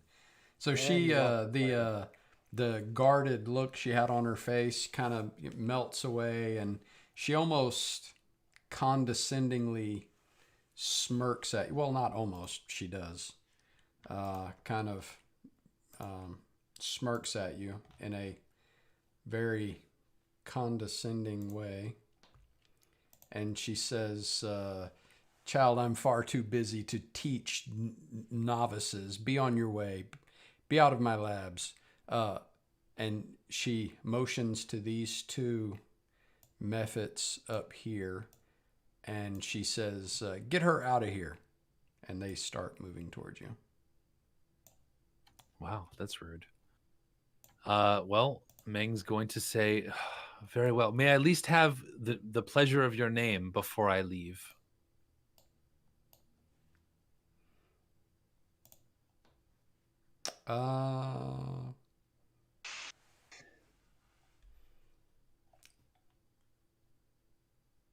No, get out. Right. Meng leaves and shuts the door.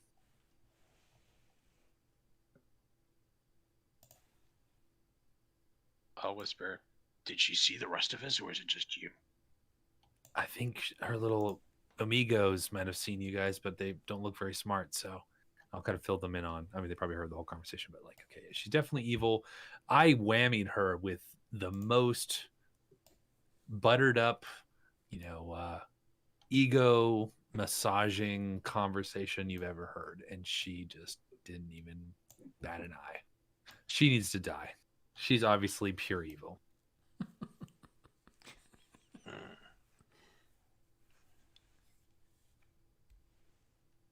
And then perhaps I can reanimate her and let her redeem herself. And then she can apologize to me for the rest of her unnatural life. I like it. I like it. All right. Well, what do you guys think? How do you want to do this? She's down this way. I'll point over here. My color is black, so it's hard to tell.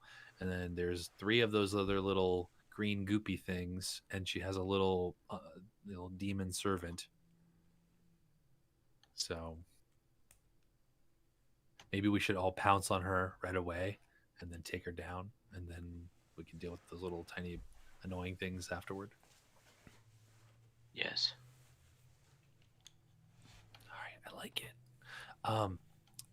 Maybe let's take a moment. I want to tell you guys something, and I'd start telling everybody a story of something impressive that I did that's completely made up. And I'm starting a rumor about that woman in the room. Oh my gosh, I can't believe it. Her outfit, I definitely saw that outfit in Zobek. It was from like the discount rack. Oh man, roasted. Did you have discount racks in Zobek? I guess they have everything there. It was in some sort of flea market, low quality hand me down product. Knockoff of a more expensive brand. Basically, I'm wasting 10 minutes so I can use inspiring lead on everyone, give them temporary hit points. Okay. Is that all right? Are we right by the door? Do we want to back up a bit? Yeah, during that great story. During that 10 minutes, can anybody be doing anything else, or do they have to be paying attention to you? I would assume they have to pay attention to her to get inspired. I don't think they have to do anything. As long as I can talk to them for 10 minutes, they can do whatever they want. So as long as they can hear you, they can like be looking around and doing So okay. Maybe we step into the room out of the step hallway. back over here, yeah. So And if I'll just if anybody where the wants to garbage juice is. roll perception or investigation while she's doing that, you can. All right. I'm going to I listen will- raptly to her tale. Yeah, I'll tell all about the time in Zobek where I saw the outfit, which then spins off into a whole other story about, you know, something else that happened to me in Zobek where I fell in love. I stole a gem and I fled the city and I became a fugitive and it was all worth it. I'll definitely take you up on that perception roll. Okay, where at? Put your token where you're investigating. Figured I'll keep a watch down the hall, make sure our newfound friend does not decide to come follow us while we Okay. hear our rousing, inspiring story of Zobek. Okay.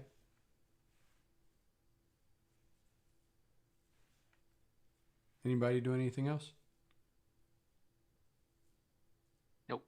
Let me. All right, so you spend the 10 minutes being mesmerized by Ming's story of it's amazing how she's able to hold your attention so raptly while she's talking about these shoes that she saw in Zobek and the latest fashion styles and things. Wow. When I saw the woman, can I make a check to see if I think she might be a caster? Or Okay. would it be obvious?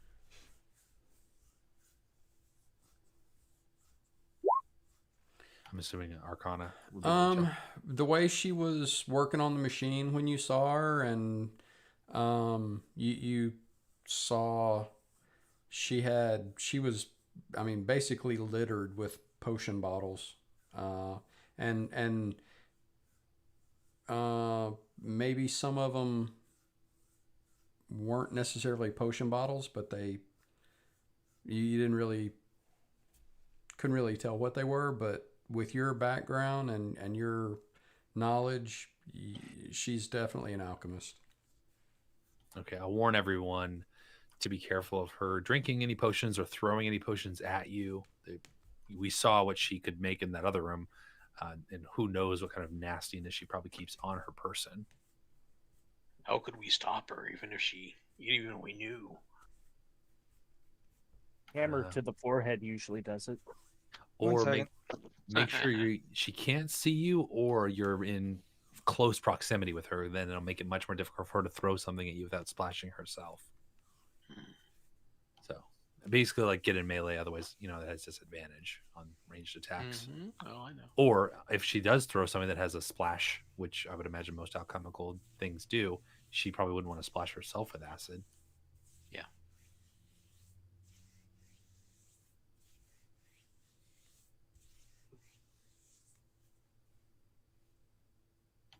Before we go in there, I'm gonna spend one of my sorcery points.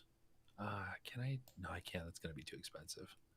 I don't want to waste 2 sorcery points to get 1 first level spell slot back. That's not worth it. Well, I'm pretty good. If one of you can get up close to her, and I can, you distract her, I can find a weak spot and, stab her with it. Well, we have 2 experts in that. We have Reika, who's pretty, extremely tough, and Tag, who's also a brute in combat. We shall protect you, small men. Yes, we are very fragile back here. And large bear person. Mm-hmm. I don't know if he's large. I prefer to call him gifted. No, he's I'm he's big very boned. He's gifted with size. He is very big. He is very big. And pleasantly plump. All right, what are you doing? So what's the order of operations? We bust in the door and we just throw everything at her?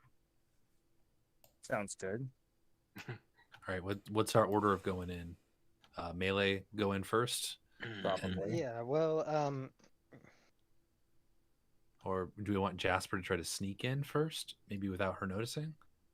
I mean, maybe if I could hide well enough and get a good hit in. I'm a little bit better when they're distracted, so if someone else came in. But yeah, I mean, I could probably. Actually, how attached are you to Shuck? Well, he's been invaluable and he's very difficult to replace. Well, we could So, replace her with that one. yeah, I would. I want to keep her definitely, but I don't know if I want to waste Shuck in order to do so.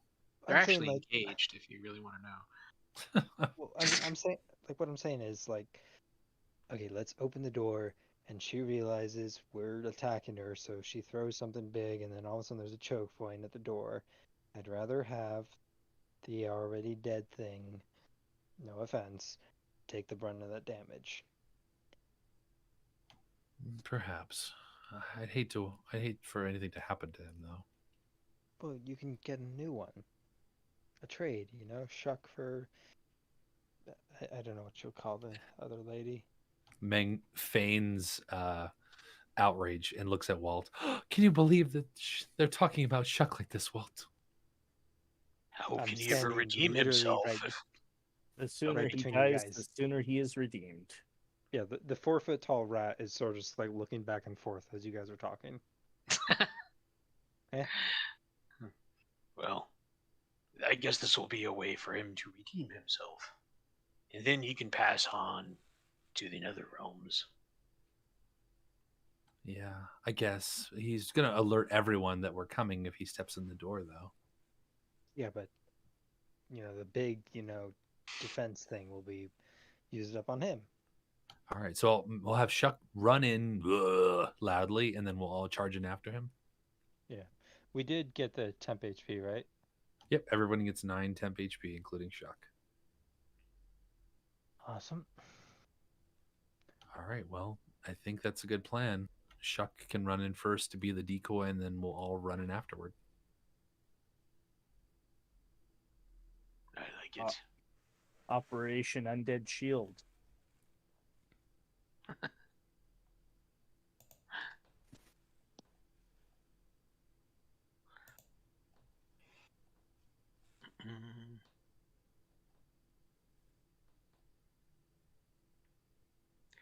This set of stairs, how high does it go up and 5 feet. down?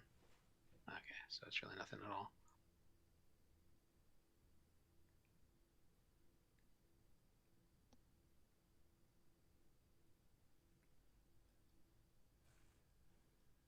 You ready? Ready? Yeah. All right, now don't anybody move. Just pause the game. Whoops, can't do that here. So as soon as the door opens, what's the next thing that happens? Shuck will run straight toward her and try to draw everything. Let's see. Just try, run his full movement to right here and get right in her face. And then I guess if he can, he'll attack. Okay. Have Shuck say, "Mommy." So in that case, Shuck comes through the door and gets to right there, and she turns and says, "I told you to leave." And as soon as she sees it's not Ming, she pulls a potion off her belt and chugs it. And so by the time that Shuck gets there, she is on her way up to the roof.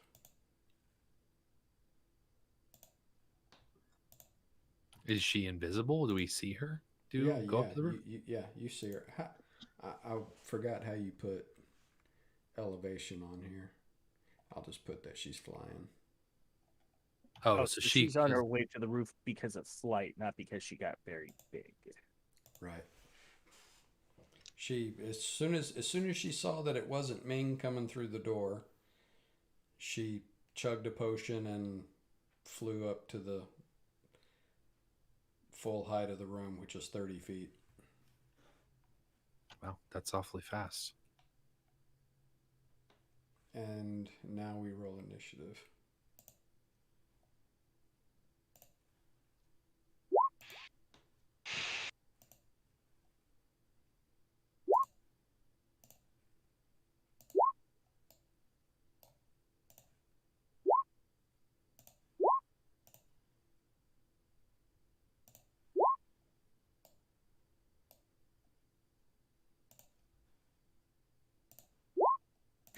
All right.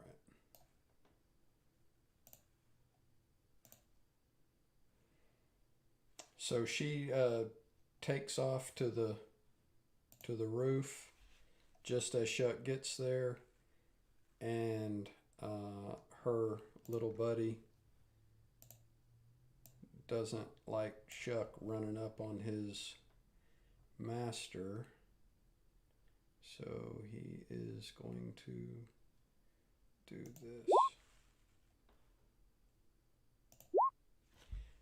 Man, I tested this earlier and it worked. Let me see. My hacks are working. Oh, see? You know what it is? You know, I just figured it out. What was wrong? I'm clicking it on the window I have opened as a player.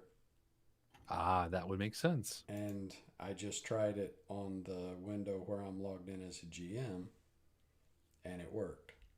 So it's not Cobalt Press's fault, it's my fault. All right, so Shuck takes 4 piercing and needs to make a con save. All right, Shuck is immune to poison, so it does not affect him. All right, so 4 piercing. And he's going to stay there. Jasper. Jasper's gonna here. Oh, okay. And just take a jab at the thing in front of him. All right.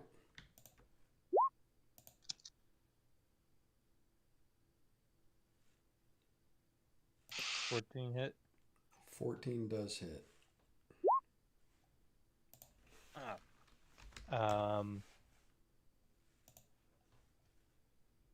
Gonna run over here and no,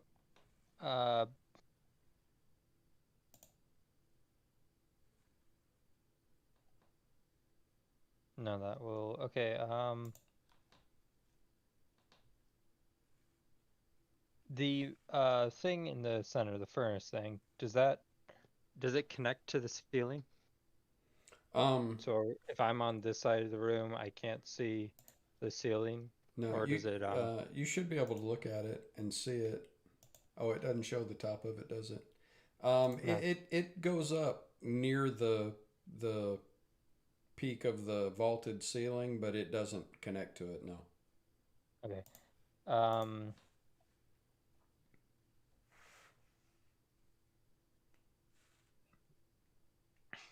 Okay, so it doesn't really matter because I won't get there close. Actually, I'll move right here and then just bonus action attack again.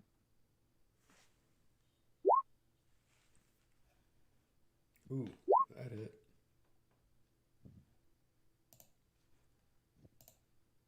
How are my attacks going against this thing?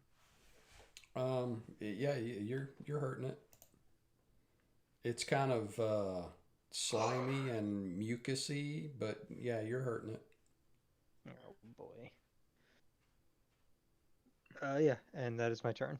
I'm sort of just like my dagger and rapier out. I'm sort of looking back and forth between these two creatures, like, okay. Oh, wait a minute. Who wants them?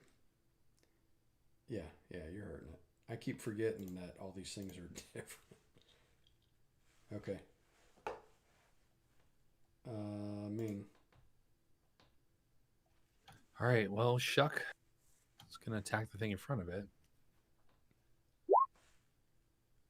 Ouch. All right, 8 slashing, and if this thing can be paralyzed needs to make a con save.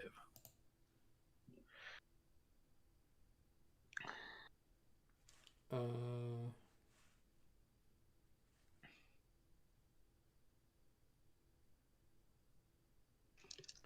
right, while that's happening, Ming steps in the room. I mean, Shuck's claw attack's not magical, right? I don't think so. No. No, it's just cool. So if it doesn't take the damage from the claw, then it doesn't need to check to see if it was paralyzed. Yeah, I mean, it probably wouldn't do anything. So Shuck hits it and nothing happens. Right. All right. Well, I'll say, what the heck? It's immune to my claw, to my buddy's claw attacks. Everybody, careful of that weird looking thing. And she is flying toward the ceiling or the roof. Is she? Because this is still just an enclosed room, right? Yeah. Well, it's got a 30-foot vaulted ceiling. Yeah, but she's not flying out into the open air outside, right? No. She's in the room. Okay, so she goes to the highest point in the room that she can get, but she can't get out of this room by just going straight up. She would have to go down and through a door, or through this little tunnel back here. Okay. Well,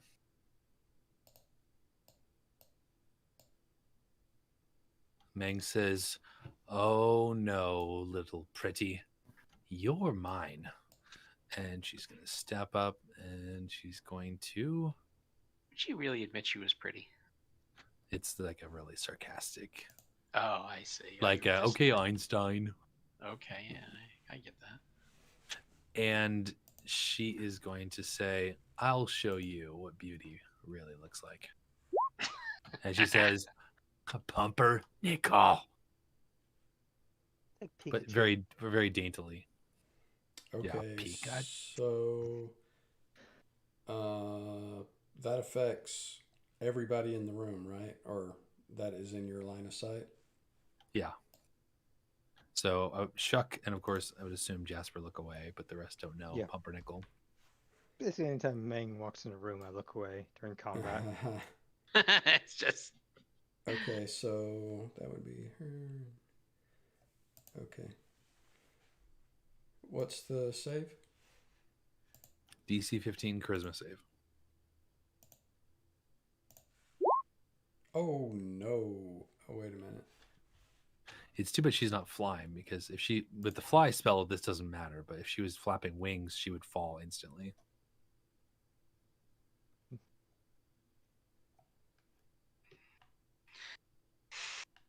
Okay. All right, so she fails. So she is stunned? She is... Yes, she is stunned. Okay.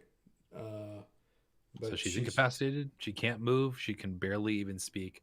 Strength and dex saves auto fail, and everyone has advantage against her on attack rolls. Okay, but she's still flying where she was, right? Yeah, because she's using a magic potion, it doesn't stop her from flying. It doesn't make her fall. That's me. Okay, so that's her. And then I'm gonna like duck out of the way so she can't. Well, you know what? I'm here. I'll go away from these scary guys. All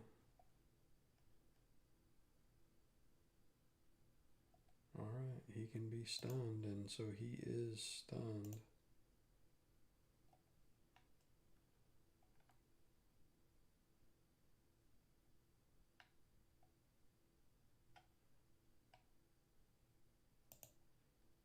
She is stunned.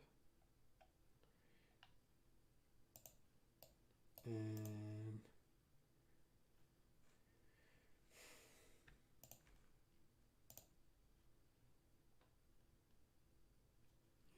he can be stunned.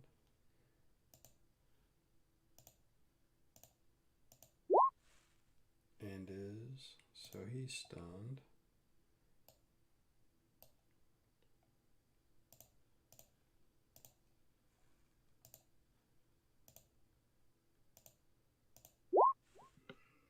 Man, awful. As she slams them with beautifulness, she says, I want this one alive. She has questions I want answers to. Or she has answers I want to ask her. This is the Far Side episode. Exactly. All right. She has information I want, she says. Okay, so. I have information she wants. Wait, what? No, that's not what I meant. All right, Taggerney. Okay, so I move up here. Can I take a clear shot at her? Yeah, she's just kind of floating up there in the ceiling. Then I'll shoot her. Do I have like advantage because she's stunned? Isn't that what it is? Yep. Okay. Amazing. Well, you did hit her. Oh, okay.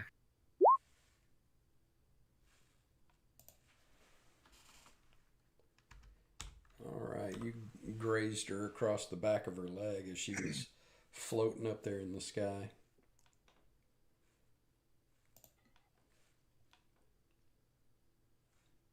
Done? I'm gonna move here, and then yeah, that's my turn. All right, Reka. All right. Come on into this room. See all this BS before me.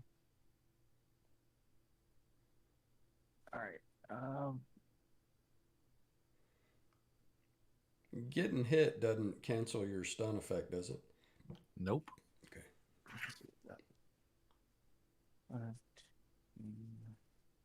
Not unless they're at 0. 15, 5. All right. She needs to fail me a dex save.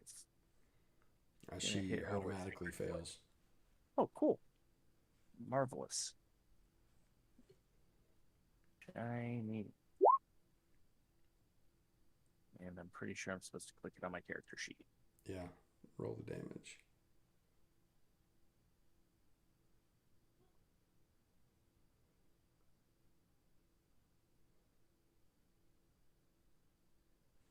Type it into the chat because I do not. Do I have that in my thing?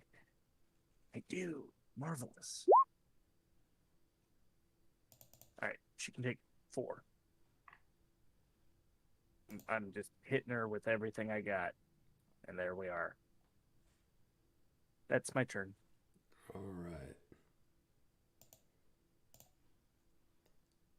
So she takes 4 radiant damage. 4 radiant damage. And if this were even a thing, she wouldn't benefit from cover. All that's just from the saving throw. Yeah, 4 radiant damage. That's it. All right. This guy comes running over to Shuck and goes.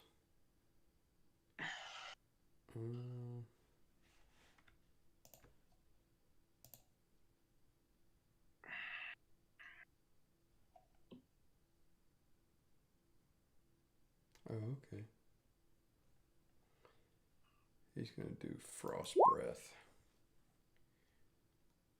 which is a 15-foot cone. So it will get Shuck and Ming in the cone.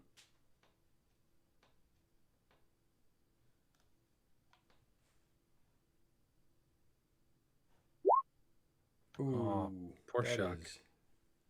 Shucks. I was about to say poor Ming. Yeah, they both fail. Okay. And it is 2d4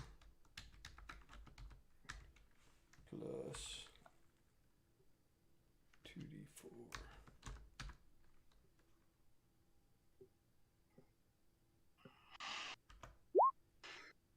So that is 7 acid and 6 cold.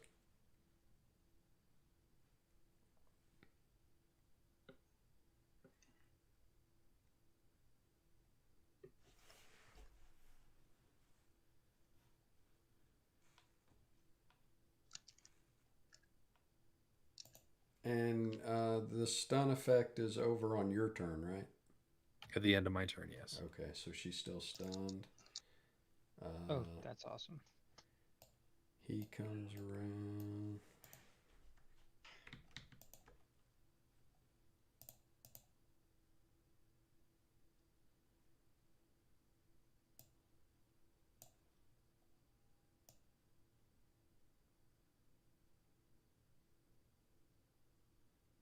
He comes around to there. And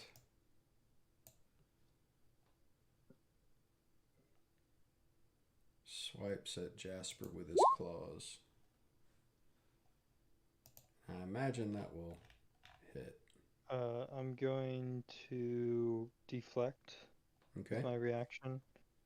I make the attack roll. If I make the 23, my attack, then it misses. Got it. Ooh, Nope. sorry. So you take 6 slashing and 4 acid. Alright, lose all my temp HP. Okay.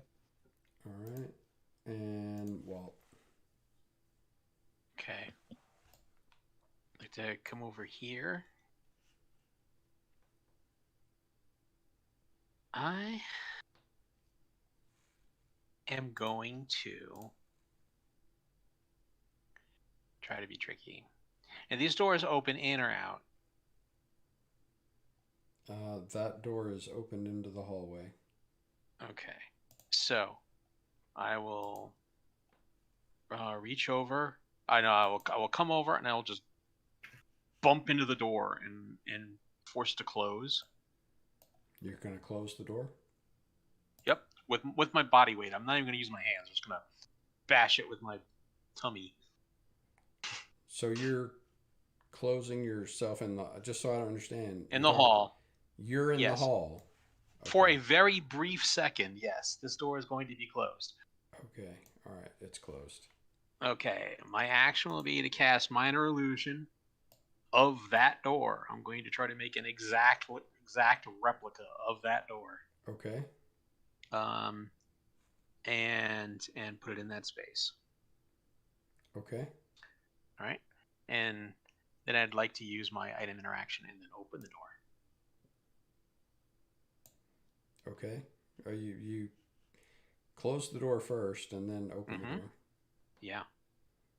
So so it looks like I'll tell you why I did that. It's because no one saw the door just magically appear in front of them. The door actually closed. Got it. And when I pulled it open, now no one saw the door open because there's an illusion in front of it. Right. All right. So now I'm standing here and I can see through the illusion because I know it's an illusion. And hopefully they don't know it's an illusion. Right. So yeah, that is everything. All right. For now. That dude is stunned. That dude is stunned. He's stunned. So Jasper.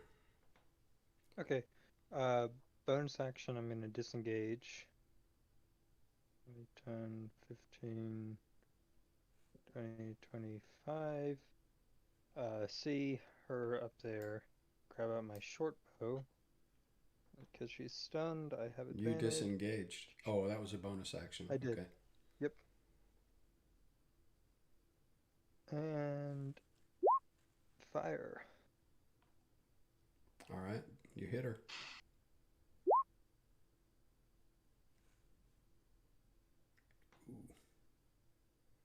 And so that's 14 piercing. Yep. All right, you shoot her right in the just above her hip, like where kidneys are. And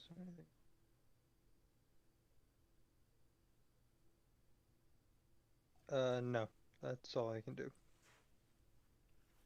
Or I can't call something afterwards, right? Just if like a one word something you want to shout. No, it was a weapon maneuver I was thinking of doing, but I didn't say before, so no. Oh, yeah, okay. Yeah. Done? Okay. All right, Ming. Yeah.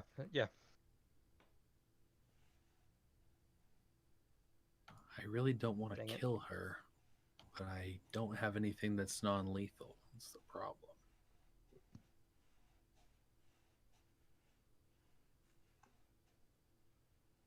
Now she's unstunned at the end of your turn? Correct. Okay. Well, I'm going to try something and see if this is going to be silly. And I am going to throw a solitary fireball at her, which is a dex save, but she auto fails it. Right. But I'm hoping it'll do just enough not to kill her, but we'll see. Fire. 27 damage. Ooh, you roast her. Oh. I am going to use a meta magic to empower this and try to get a lower amount of dice damage. Okay.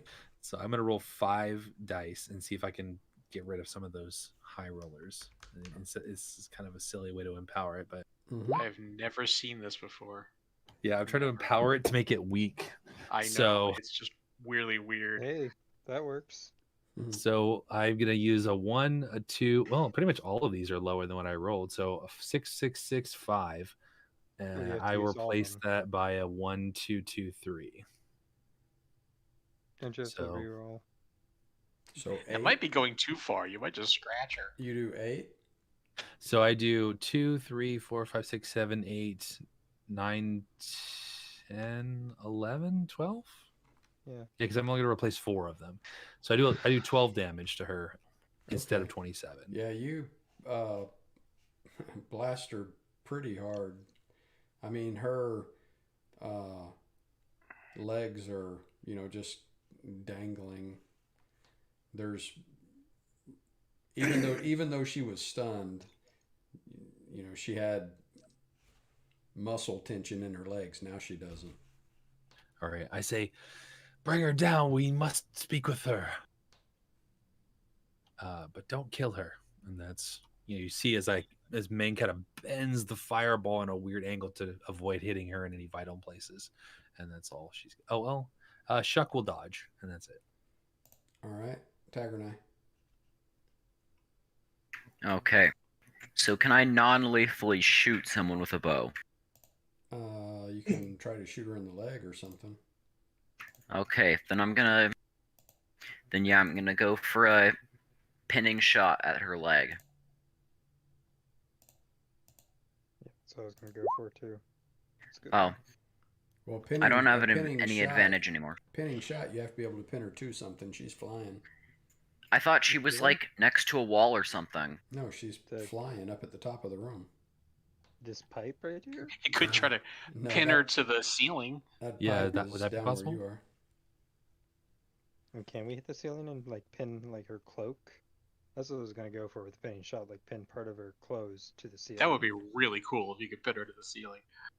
Okay. Yeah, like through her shoulder and then up into the ceiling. So I mean, with a 20, and then what's the ability that you're putting on it? It's pinning shot, which is when you make an attack, you can use your action, and it reduces their speed to 0, and they have to make like a saving throw, I think. Yeah, Okay. strength What's save. the saving throw? Strength save? Yeah. Is it your spellcasting DC or what is it? It's 8 plus proficiency plus dex or strength, your choice. She fails. She fails. I think it's dex. So- 'cause you shot a bow. Well, she got a 0, so it doesn't matter. It's a strength save? I mean, what's the save? Strength or dex? Yeah. No, it's like this. The DC. I'm trying to remember it is whether you choose. It's 8 plus proficiency plus your strength or dex mod. I'm trying to. Let me look at the book. It's Yeah, the weapon maneuvers in the heroes. The handbook. DC depends on the stat, but her saving throw is always strength. Okay. Yeah. All right. So, she fails. And then she takes 10 piercing damage. Ooh. All right. Yeah. So yeah, it's- she's pinned to the ceiling, and Yeah, is it on her turn she has to try and break off of it? Yeah, I mean, probably she can't do it on another person's turn. Okay. Well, yeah, then... the DC equals 8 plus proficiency bonus plus the attacker's strength or dex mod, attacker's choice. So that means the DC is 13. So yeah, you shot her, right in the bowl of her shoulder, and she's nailed hard to the ceiling. And doesn't look like there's much life in her. That's my turn. She actually, even though she's not stunned anymore, she still looks stunned. All right, Reika. All right. So it looks like they're sufficiently bullying her. 5, 10. Quick way to term it, but... And I'm going to cast Thunder Wave. As long as one of the portions is touching me, that I believe that's enough. And basically, those are the 4 anchor spots.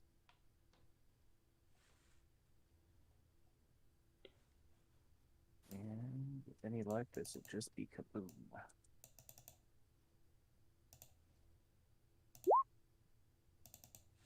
And they can fail me at DC 14. Well, she's... Oh, I'm not targeting her. Oh, it's these 3 up here? Yes. Okay. And they all need to make a dex save. Con save. Oh, con save. Fail. Always happy to hear that. Clicking everything but what I need to. Save. Nice. And save. Ouch. So, the one that failed, we'll go ahead and roll the damage because the ones that save take half, right? Yes. And apparently that is 2. not much. Dang. All right. Done? Yeah, I'm done. I'm still marveling at how sad that damage looked. Well, every little bit helps. So this thing is going to move to there and go at Shuck again with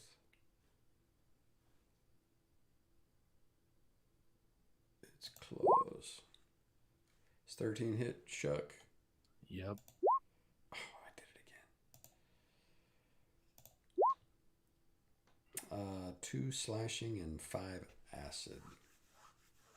Or cold, rather, not acid. 2 slashing and 5 cold.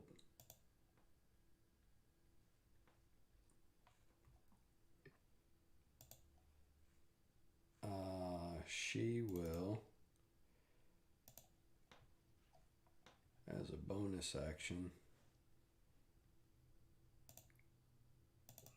drink a potion.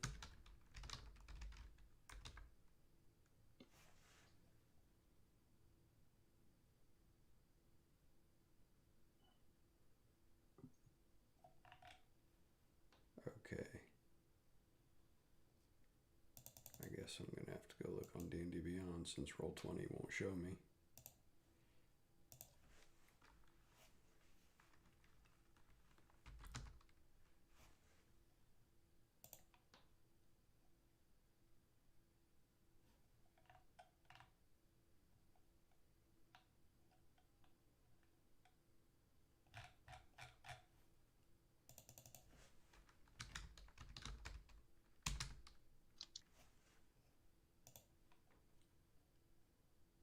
Is there no? I mean, is superior healing a Cobalt Press thing? No, it's a No. potion of superior healing. Oh, there it is. I see it now.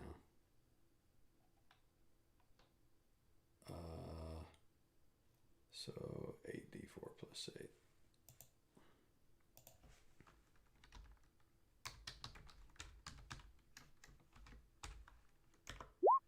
Oh, what a waste.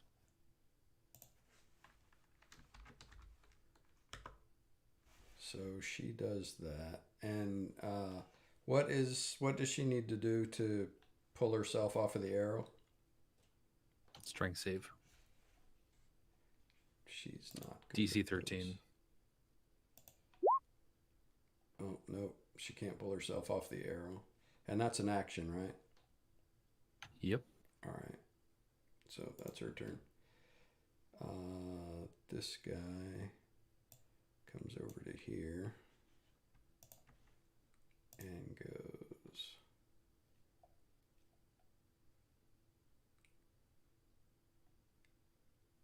Okay. Blinding breath. So that will get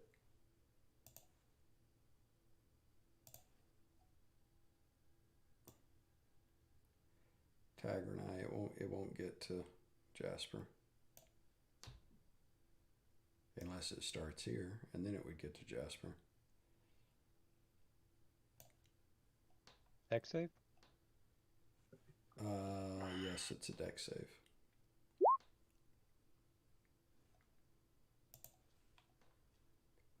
So you saved. Reika and Tiger and I need to make a dex save. Oh. I did. And failed. No, you saved. Yeah. So Reika, make a dex save. You all saved.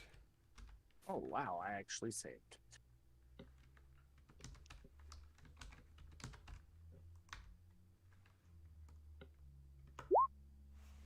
So you take 2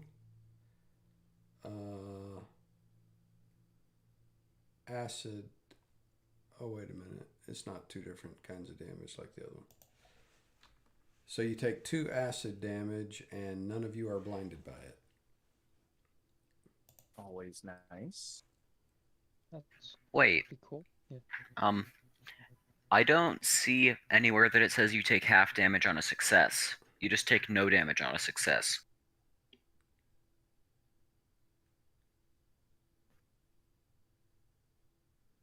15 fight each must succeed. Taking or yeah, the or take. Yeah. Save or take. Okay. So yeah, you're right. You take no damage. Woot. That's my favorite amount of damage to take. Mm-hmm. All right, Walt. All right. I'm going to make a ranged spell attack, but I want to know, would I get advantage because they can't the target that I'm going to be shooting at can't see me? What's the target you're shooting at? Right here. I'm behind the illusionary door, remember? Okay. That was my plan from the beginning. I Yeah. just wanted to make sure, because if I get advantage, that changes things.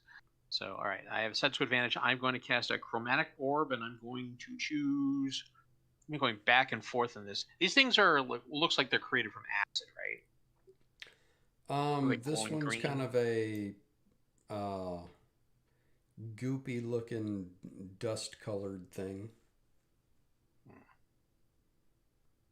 All right, just going to go with thunder. Here we go. Oh my god! Even with an advantage, I get just an 11. I rolled a 4 and a 5. So that will miss.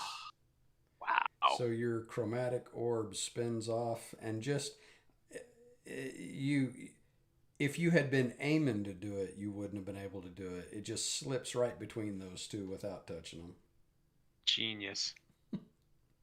Wow. That was utter failure. I am done. So this one is going to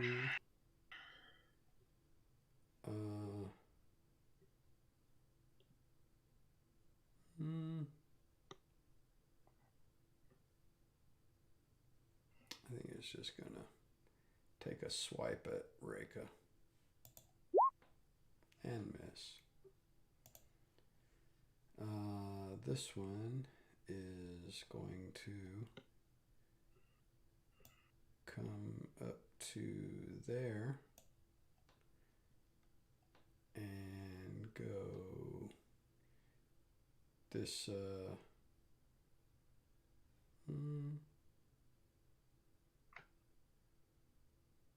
yeah, this steam breath is going to get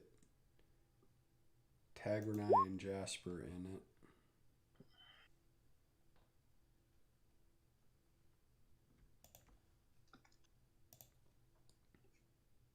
Another DC, another deck save.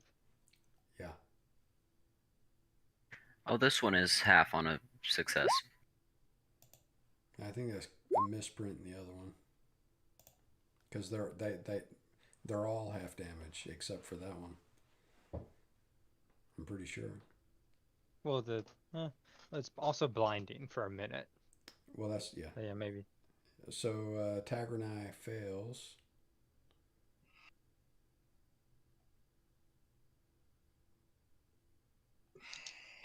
So 2d4 and 1d8.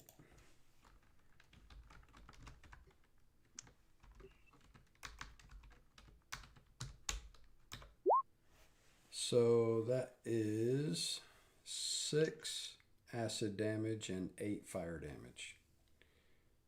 Or half of each of those for Jasper.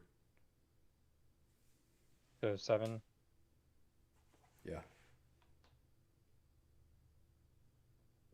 Okay.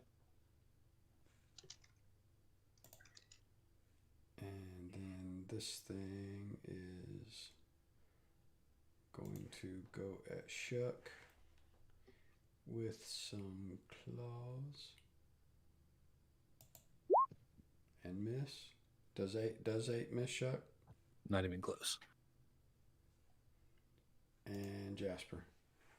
You can't disrespect Shuck like that. Okay. I mean, the 13 did hit him. Well, that's his AC is a 13. Yeah, Jasper's gonna run over to here and then attack with advantage. Assuming an 18 hits this guy. Yes. Huh. 12 damage, and I am going to no, I'm not. I'm gonna bonus action attack as well. Does the sneak It's once per turn sneak attack, so this one won't have it. okay. But I am gonna use a prowess point to No, I mean on the first attack. The attack you just made. That was I had advantage on it, so I get sneak attack. okay. And an ally is within 5 feet. So yeah. Alright. So that killed it. Oh, that killed it? Okay, It so did. then in that case, I'm gonna run over here and do a bonus action attack. Would that still count? Or do you want me to roll again? No, yeah, you can keep that same roll. Okay. I am gonna spend a prowess point for the rapid strikes and to gain my ability modifier. Thank God, because I rolled a 1. So that's 5 damage to this method right here. Alright. You know what? Just because that's also going to be a pinning point, and it's going to be in melee, so I'm basically going to stab the dagger or stab the rapier through the one method, roll under, and then get under and jab that dagger into its foot and jam it to the bottom. And mine is 8 plus 2 plus 4, so a DC 14 strength save.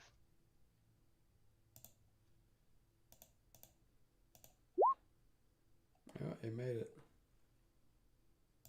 Dang. Okay. That's all I do. Alright, Ming. How far do you think I could throw a potion bottle? Would it be possible to throw 130 feet? Yeah. What's your strength? It is a 10. Yeah, you could. I mean, you'd have to like really wind up to throw it 30 feet, but you could. All right. Meng is going to Well, 30 feet, charge. it's not really that far to throw something. So. Yeah, I mean, throw. A normal person can throw to, from the pitcher's mound to home base. It's a lot farther. That's 60 feet 6 inches. Yeah, so way farther than 30. And so Meng is going to step over to Tagranai and wind up and throw the Berserker blood vial that she took at this woman, hoping it will cause her to go berserk and not be so smart and constantly downing potions. Just kind of, because I think when we saw the berserkers, anyone who was infected just attacked anything nearby. It had no thought for reason, and that's the goal here, is just to lose her ability to reason. So yeah, that's what she does. Okay. Well, roll to hit with an improvised weapon. You mind if I roll just with the dagger? Well, I don't think you get your proficiency bonus on an improvised weapon, do you? Mm-mm. Unless you're proficient with improvised weapons. Okay, I'll just roll a raw dex check. Nope, misses. Yeah. So the potion bottle shatters on the floor over here somewhere. All right, well, that's very frightening. Just, I guess, quicken an action, and I'll throw a chromatic orb at her. Or, let's just go crazy and do a chaotic orb. Oh, crap. Never mind, I can't do that. I don't have any low-level spell slots left, so I'm just going to step over here and hide, and that's it. And Chuck will continue to dodge. All right, Tagernai. Okay. I forget. Is she still stuck on my arrow? Yes. Okay. Well, then I'm just gonna shoot her in the foot again.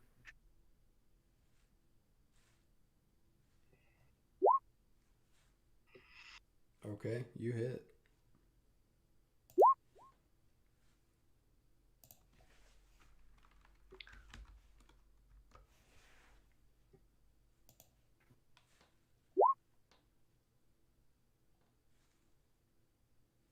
I mean, yeah, that's me.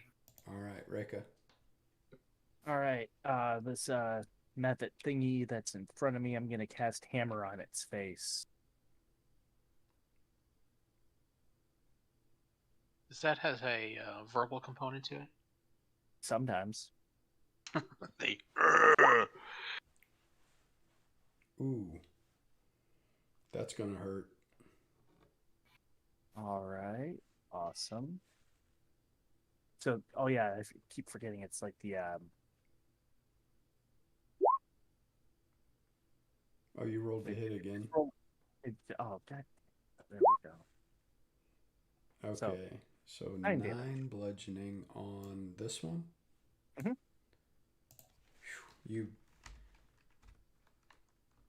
smash him across the head, with a massive backhanded sweep of your hammer, and his head is hanging off to the side, and he's still got a little juice left in him. He was aiming at the floor, actually. He was just in the way. Oh. And that's her turn. All right. So this one is going to take another swipe at Shuck and miss. And okay, now it is her turn. And here's where things get interesting. Because she is going to stop struggling against the arrow in her leg to do this.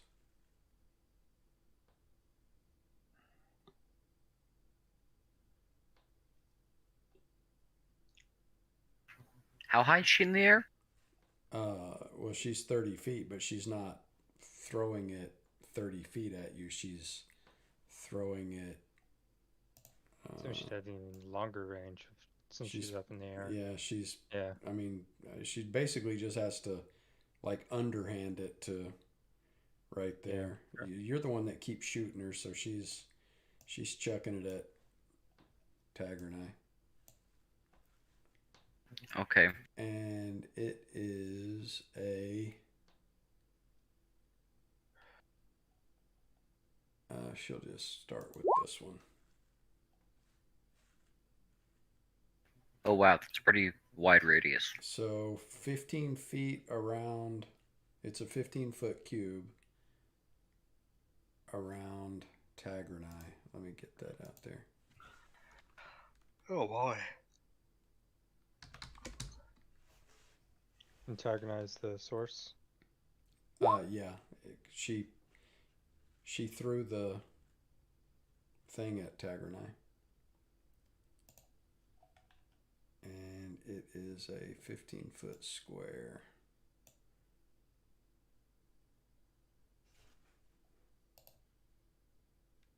How can you eat your meat if you don't have any pudding? All right, why is that not? I'm going to have to move you for a second. Sorry. For some reason, it's not layering like it's supposed to. So it is right there. Which means it has Tagranai and Ming in it. Yeah, I already rolled for my saving throw and failed. Okay. So on your turn, you'll take damage. Oh, that's right. I have to make the save on my turn. Never mind. Well, that'll carry to your turn. Since you already made it. So you get for being an eager beaver.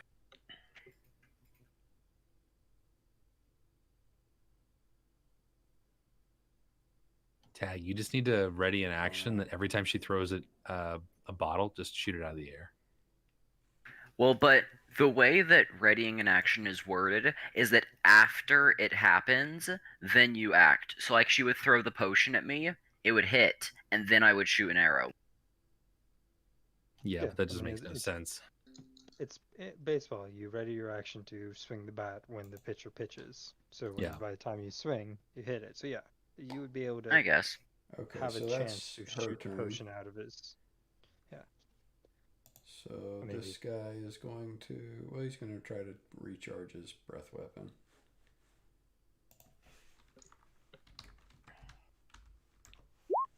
Ooh, and he does. Yay.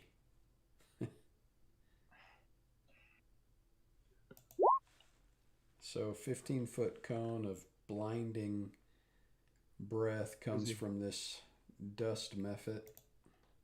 Who's he aiming at? It's a 15-foot cone, so it's going to get Reika and Tagranai. And well, let me just put a cone out there. I think it'll get Ming too.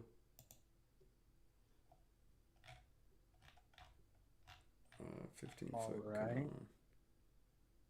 What? I'm not a big threat. You know, I just killed one of you guys. Rude.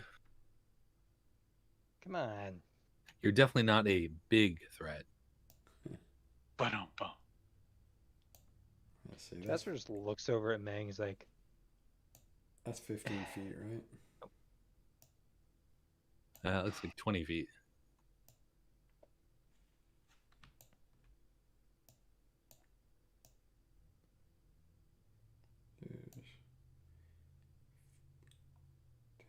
Yeah, you're right. That's 20.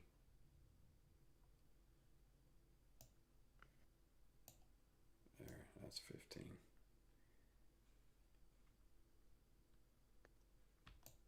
And it goes from right there. So yeah, it will get Ming in it too. Barely. All right, make that save. Deck saves. Because I'm great at those. Tagranai fails. Ming makes it. And Reika makes it. And I mean, of course blinded they did. and No grappled. surprise there. Damn tag. 2d4. Oh, this is the one that if you save, you don't take any damage. Yeah, but only I failed. And so and you're blind for a minute. So you take 4 acid damage and you're blind for a minute. Blind, restrained. Let's kick her while she's down. You're also constipated. Basically. You're constipated. Yeah. All right, so that's his turn. Walt. All right, let's see if I could actually contribute to this fight at all. I will do another chromatic orb thunder, and I will aim it at this guy over here.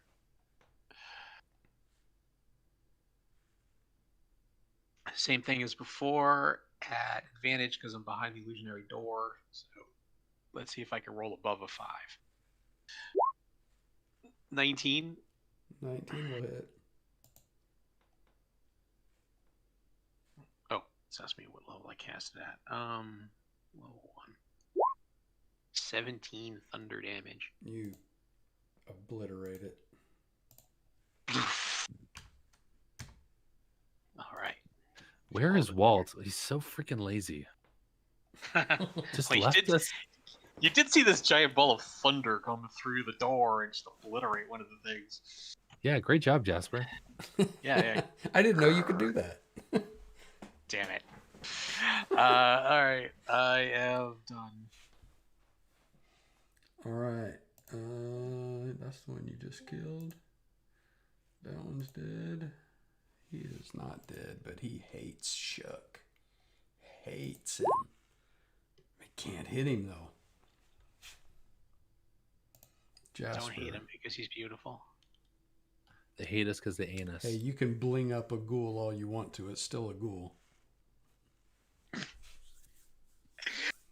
Don't say it. Yeah, I'm not going to say it. Jasper, do another chromatic orb. Do it. About that? Ming's Perfect, cheering right? you on. It's like, wow, that was so cool, Jasper. Do it again. Sure, I will cast magic. I'm gonna. Okay, that furnace right here, since I can see through it. No,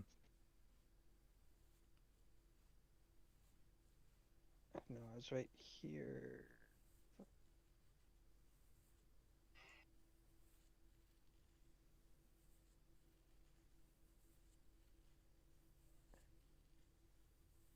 Yeah, he's gonna run all the way. 5, 10, 15, 20,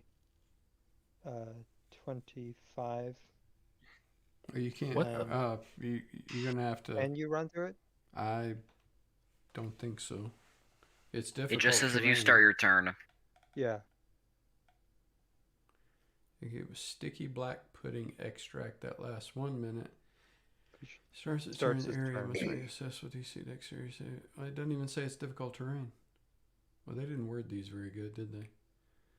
I would say, if I was a DM, I'd just say it's difficult terrain. Yeah, it's sticky and because it black. says it's like running through tar. It's difficult terrain. I'd Okay. say it heals you if you are a rogue. Yeah, I don't think Alright. that's 15, roll persuasion 25. Against the with DM. disadvantage. Bonus action dash. Okay. So that's 10. Oh, I didn't get a nat 20. 15. So I have an extra 2 feet of 2 squares of movement. I will attack the Mephit bottom with advantage. That 22. definitely hits. Draw And you- piercing, and that is all I can do. Now you've put it in a quandary. It doesn't know whether it hates you or Shuck more. See? I look over at Mang. I'm like, see? I'm protecting your dead guy. All right, Ming. All right, well, let's make a deck save. Yes! I don't take any damage. I'm not stuck. So say, sorry, Tag. I'm going this way, and I'll tap her behind to let her know I'm going down. And I'm going to go You all tap the the way to this opposite shoulder? corner. Like, oh, who did that? And so I'm going to hide down here and say, you know what? You son of a witch. Your time is up. This He's time, gonna kill it. no Mrs. Nice Guy. And this time I am going to use my last sorcery point to empower it for real. Try to take her down. So let's do 5d6.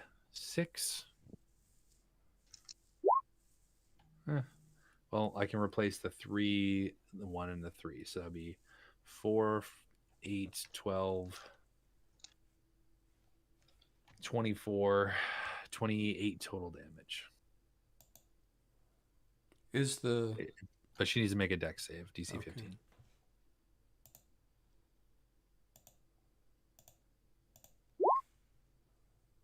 Freaking heck. All right, well, then she takes half, so 14 fire damage. Ouch. And I am completely tapped out, and Shuck will continue dodging. All right. Tagranai, you failed your dex save, so I didn't roll damage for it, did I?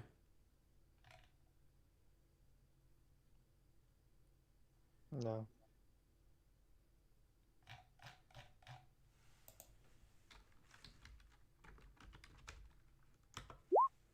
So you take 9. I'm just loving it here.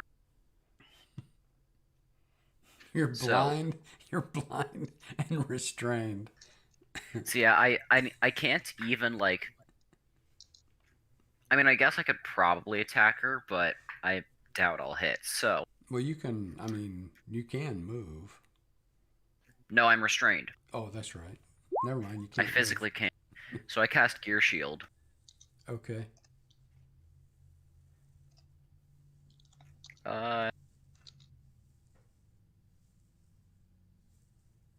Awesome. There. Okay, and so you'll get to make the save again on your next turn, right? Yeah. All right. Are those at the end? Aren't the blind saves at the end of their turn? Blind? Oh, Well, that's, you're Yes. grappled. Yeah, the grapple is at the start, but I think the blind is at the beginning. right. Okay, so you can save Ah. against that. It's a dex save, right? No, blind should no. be con, right?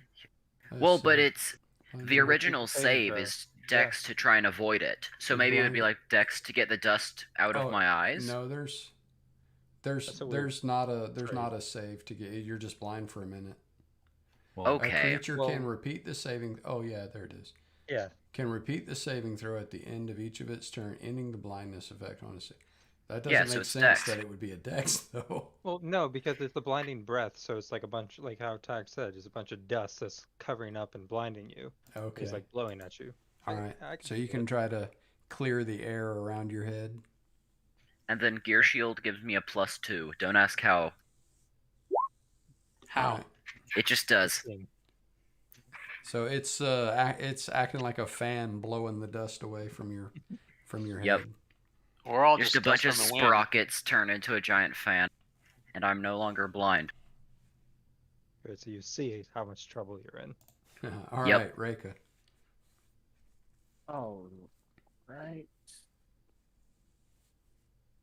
Did that method ever attack me?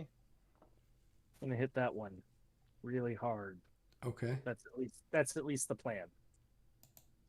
See if the dice gods favor me.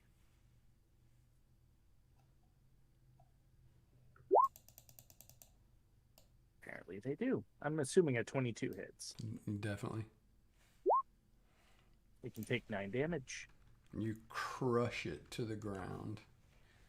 Again, she was aiming at the floor. You're crushing it, man. All right, yeah, and that's her turn. I'm trying to figure out what the hell my dog was just now barking at. All right. Probably nothing. The ghost behind you. That's no big deal. Were you asking whether this one had attacked you? No, the other one when I ran. Oh no, it didn't. Okay. You, I think you used a bonus action to disengage, didn't you? I thought I did the bonus action to dash when I was in there. Okay, well, it whatever. It didn't try to attack you. But this Okay. one is. I am going to use my reaction to deflect maneuver. Do you have advantage? Oh.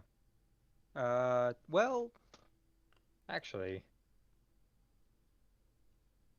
you may make an attack roll with your rapier and pack tactics. I was actually wondering about this. Would this count? Let's see. Would those mesh together? When a creature attacks you with a weapon, you may use your reaction to make. Yeah, it says make an attack roll. Yeah, with your rapier. Advantage on your attack roll.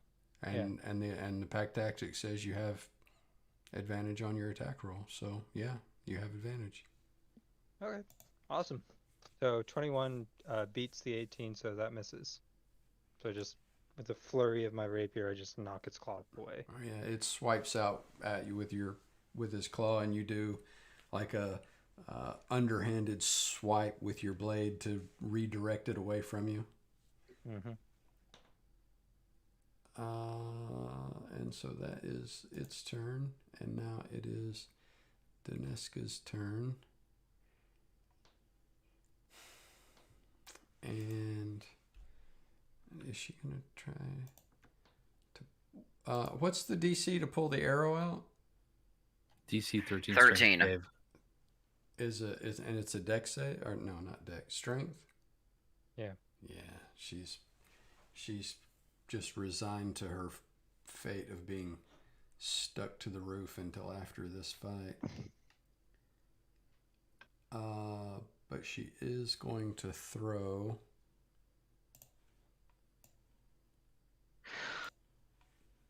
an ooze bomb at. Oh, you hid, didn't you? Did you roll stealth to hide? I didn't hide. You just ran down here to Okay. get away from all that crap up above. All right, then she's going to try to ooze you. She throws an ooze bomb at you. Wow, that's rude.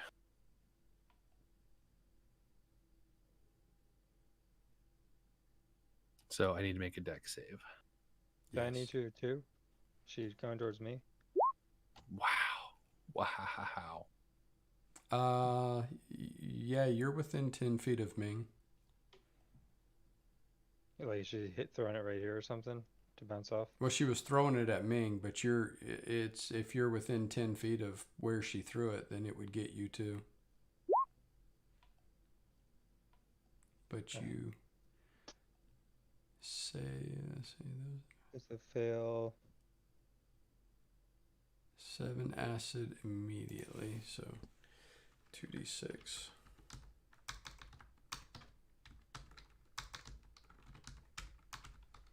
So 2d6 acid damage now, so 7. That's the second time you've rolled opposites for 2D something.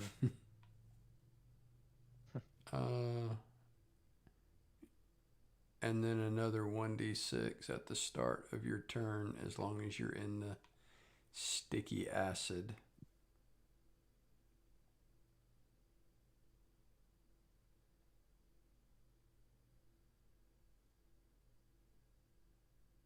Okay.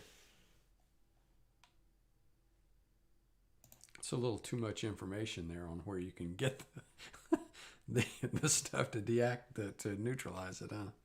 That's very Yeah, weird. but I mean, Area 203 isn't very helpful to us. Well, Yeah, you what do is know this? where you went 203? through and saw the barrels of wine and water, Yeah.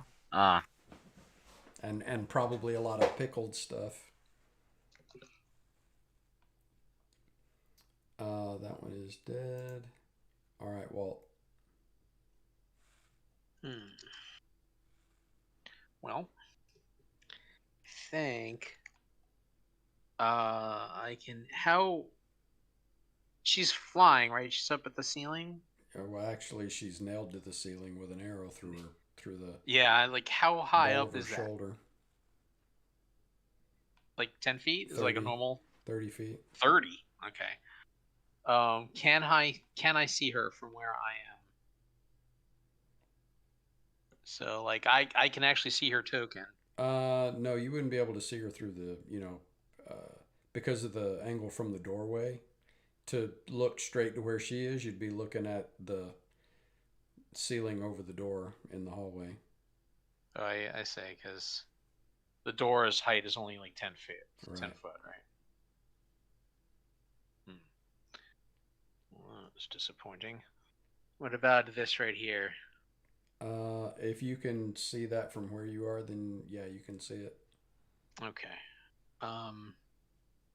That's one of our minions, right? Mm-hmm.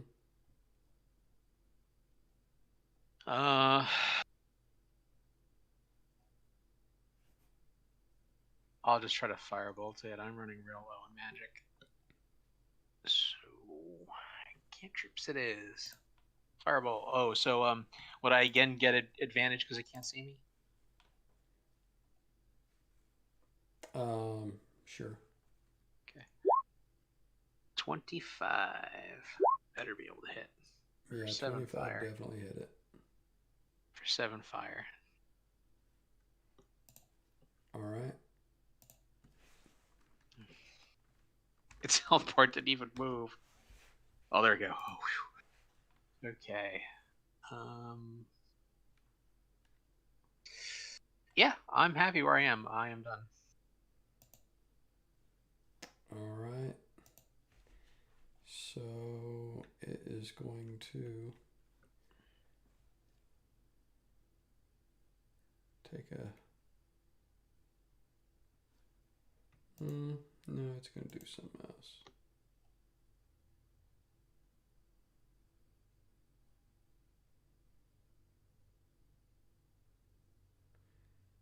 It's going to try to frighten Jasper.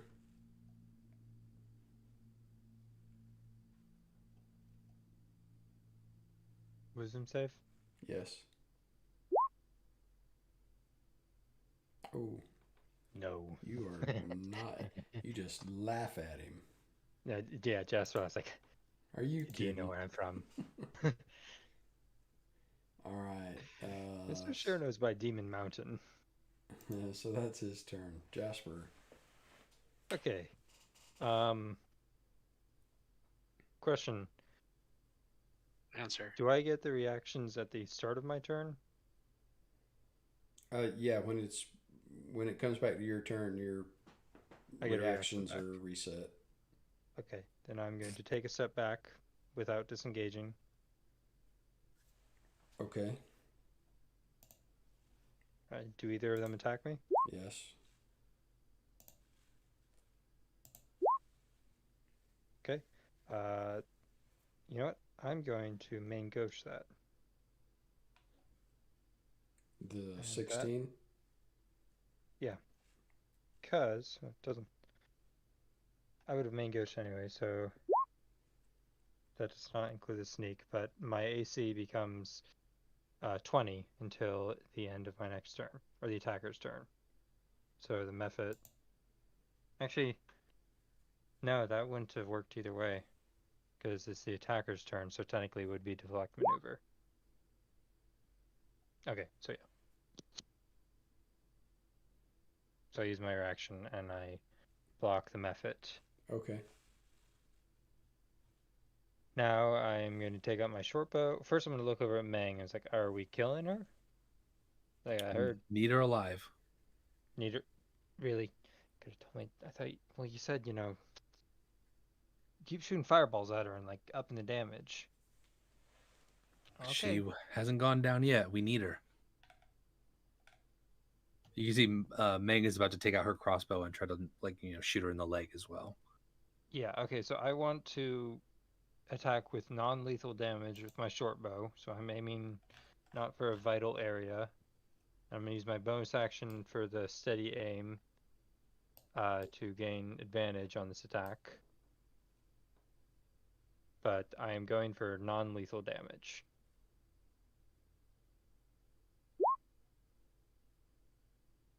Okay. So, how do you want to non-lethally take her down with an arrow?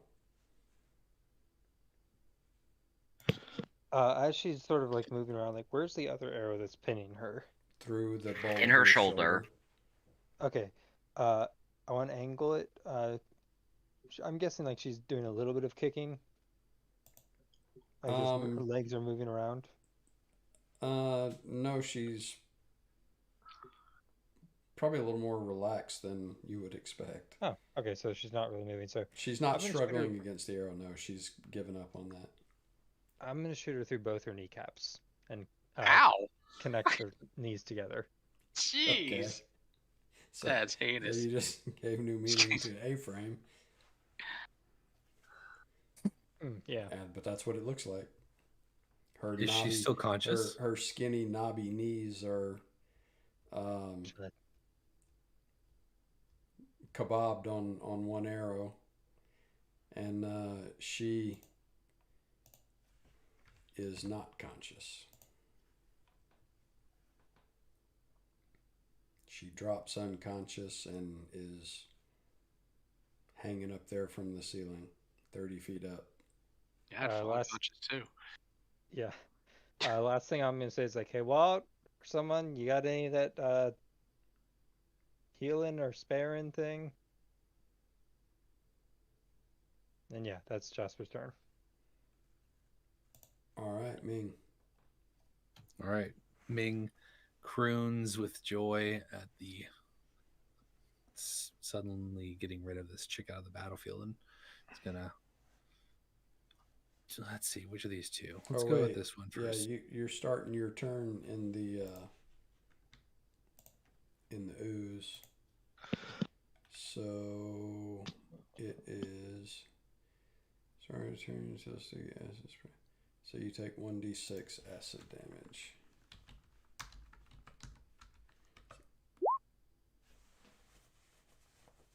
All right, I'm gonna firebolt this guy.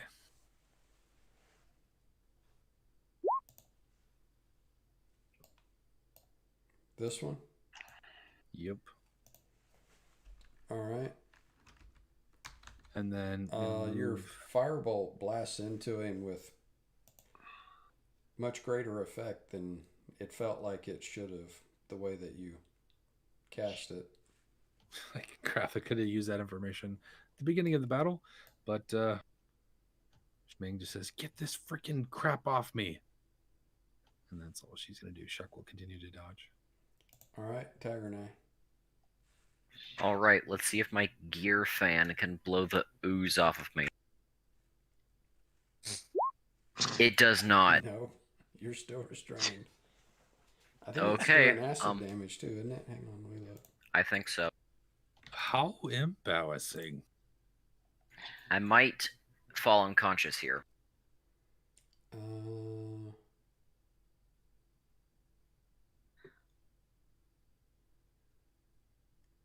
No, it doesn't say it. Let me see.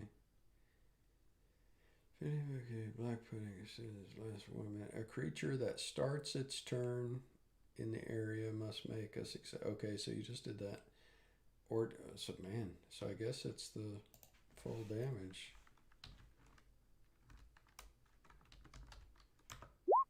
9 acid. Okay. Damage. I live to see another day. But just Or barely. at least another round, anyway. True.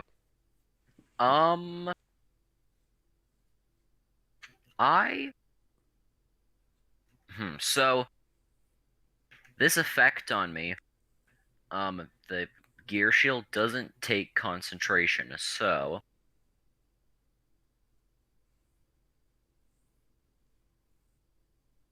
which effect do you have on you? The blindness or the restrained? Restrained. And that's from the boot black pudding? Mm-hmm. Okay, well that says it's a grapple check, so you can use athletics or acrobatics to get out of it. Not a saving throw. Not a dex save. Dex save was for the blindness. Oh, really? That's what it says on the description. It says it's a grapple, DC 13 to escape. That's right. Oh. Okay, well, I'm incredibly better at athletics. Okay. Yeah. So you do get out of it. I'm gonna get back that health. Okay. So, I am moving out of there because that was not pleasant. And I can see these two. Yeah, but that was your action. Oh, to escape? Yeah. Well, but it says at the start of your turn, you do the thing to try and escape. Is it. Are those two something different? No, it says at the start of your Breaking the turn, grapple. you start in the area, you have to make a dex save or take damage, and then you're grappled. In order to break the grapple, you have to make an acrobatics check. So I did take the 9 damage. Yeah, so you get a check to save from the damage, and then you get a check to get out, or you can use your action to get out. Otherwise, you just keep taking damage every round, or you just have to attempt to get out of round. So yeah, then I take the damage, and then I move out, and that was my action. So yeah, I'm gonna get back here and try not to die. All right. Reka. This is the don't die corner. Oh wait, I forgot. I think that thing that she threw over there stays there for a minute, doesn't it? No, it's like the ogre blood where it stains people. It's not an area of effect. Yeah, it's when she threw it, anyone who was there gets hit. I see. Okay, so it's not. So like yeah, ooze, or the ooze bomb, whatever. Yeah, it's like berserker blood. Okay. All right, Reka. Right. So this area is gross. Yes. And I take it if I enter it, it's probably not going to let me leave. It's difficult terrain to move through it. Okay. Well, that's actually not so bad. See, that's 10 feet, 20 feet, 30 feet. And I think that, yeah. And I'll use my action to dash just to get out of it. And that'll be my turn. All right. He's still kicking. So he's going to move over to there. And let's try a recharge. Nope. So he's going to claw at Jasper. That would have been brutal if he could have breath weaponed us. Mm-hmm. All right. She is comatose. Walt.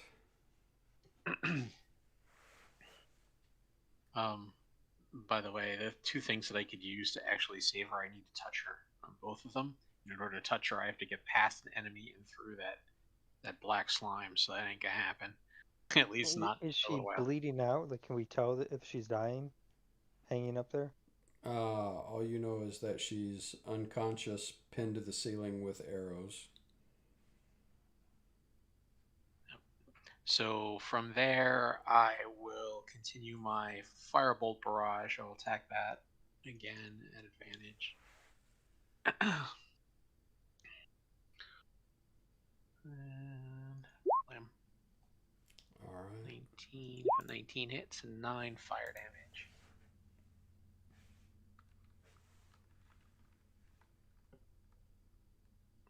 Yeah, okay. So it is dead. Nice. That was a nasty customer. Mm-hmm. And then I will be done. Safe behind my illusory door. All right, so he's dead. Jasper.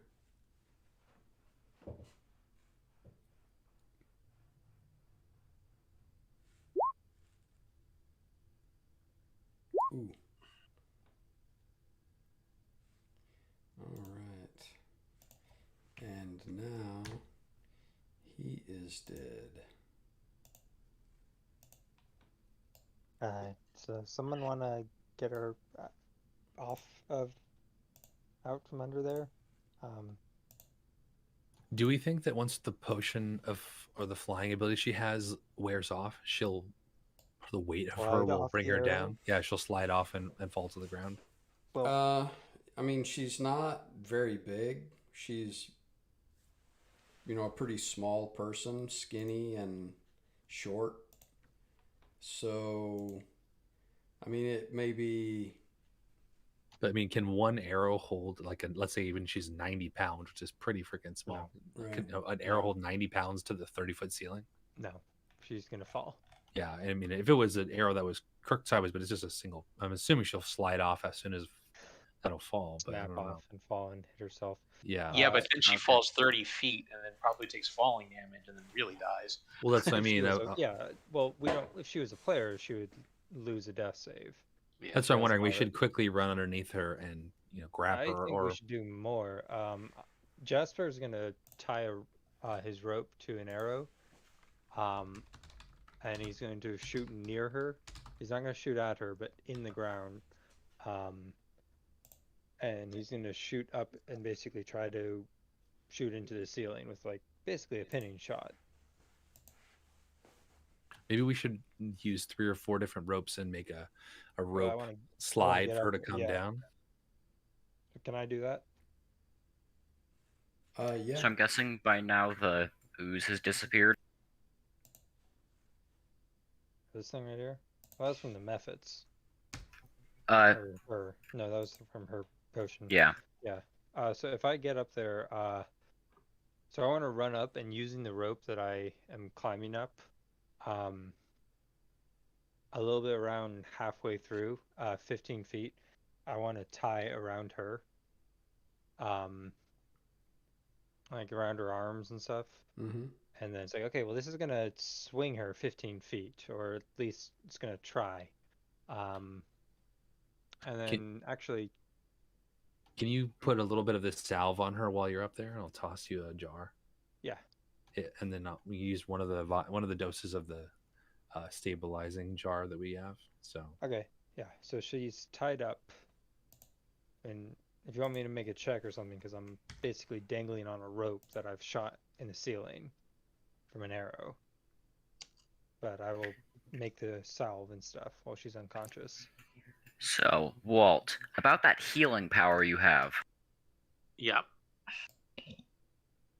I'm kind of dying over here. Make a acrobatics Oh. check, Jasper. Okay. Well, I absolutely will use it yeah, Struck could use some healing too. on tag. Let me see what that does. 4th level. How long does your gear shield last? 10 minutes. Okay.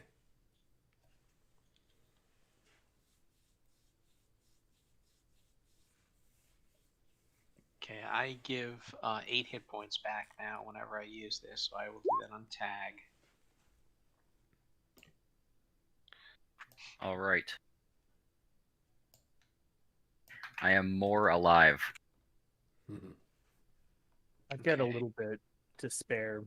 I've got a couple of spell slots if someone's really chewed up and would like me to use them on them. Well, I get to do this on everybody. Shuck could use some healing, but Actually, oh no, I used it on Chuck last night, not Shuck. So Yep. I'll go over and give the undead zombie a little healing. Again, 8. nice. Thank you. Well, I'll write that down too. Well, I guess I can erase Chuck because Chuck no longer exists, right? He did. So Shuck. And tag. Did the 17 make it for that check? Oh yeah, yeah. Okay. You don't have any problem doing what you wanted to do. So she's gonna fall a little bit more, but we got she's tied up and the salve is on her. So we might want to make some sort of thing to catch her, I guess, or Why don't I just stand underneath her and yeah. let her drop? Catch Well, her. the thing is, I've basically pulled the rope up.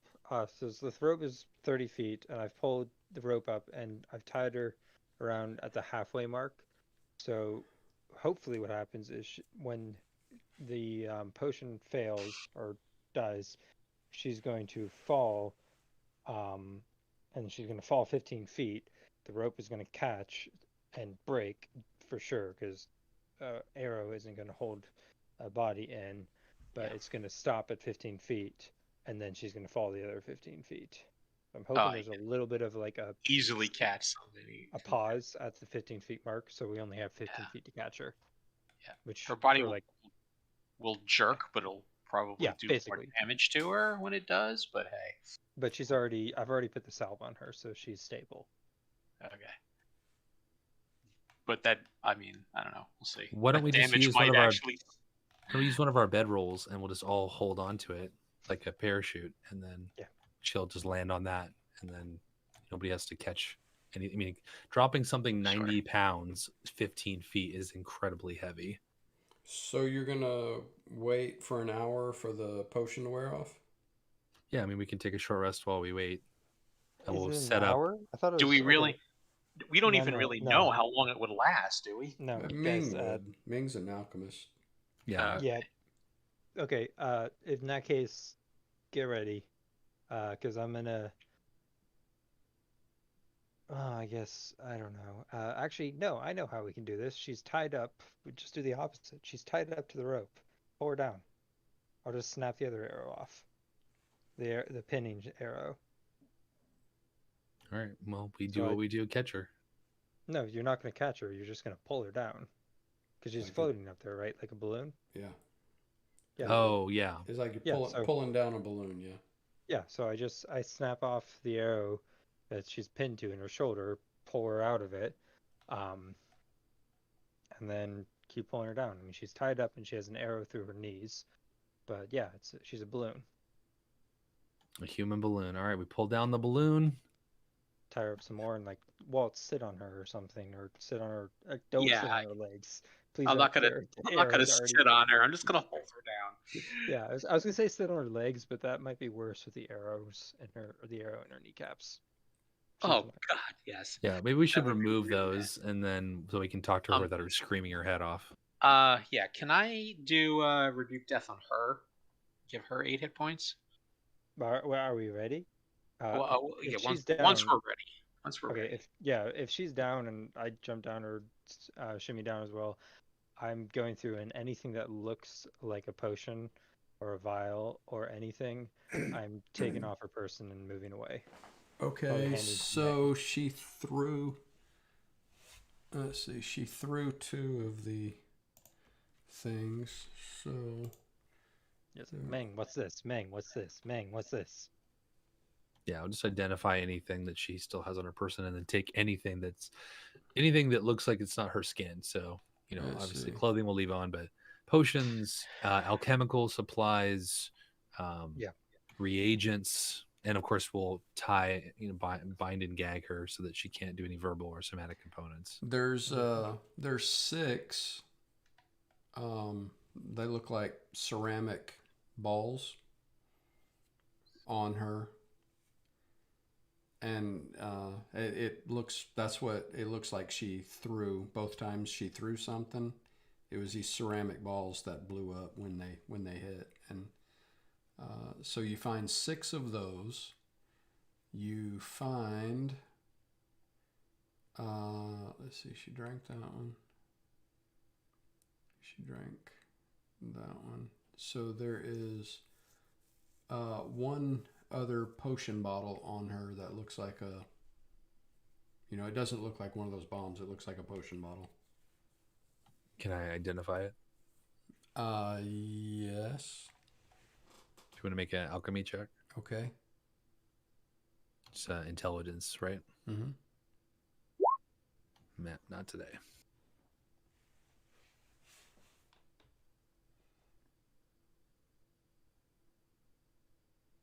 Unless you want me to use my spellcasting ability, which is charisma instead of intelligence.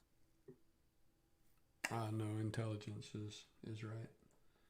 All right. Okay, so you got that potion bottle that you're not quite sure what it is. And you're not real sure what those other balls are, but You saw what they did when she threw a couple of them, and it wasn't fun. All right. When we take a long rest, I'll take a more thorough investigation of all this stuff. Okay. Is she unconscious or? We just tied her up, and then Walt is about to heal her. Okay.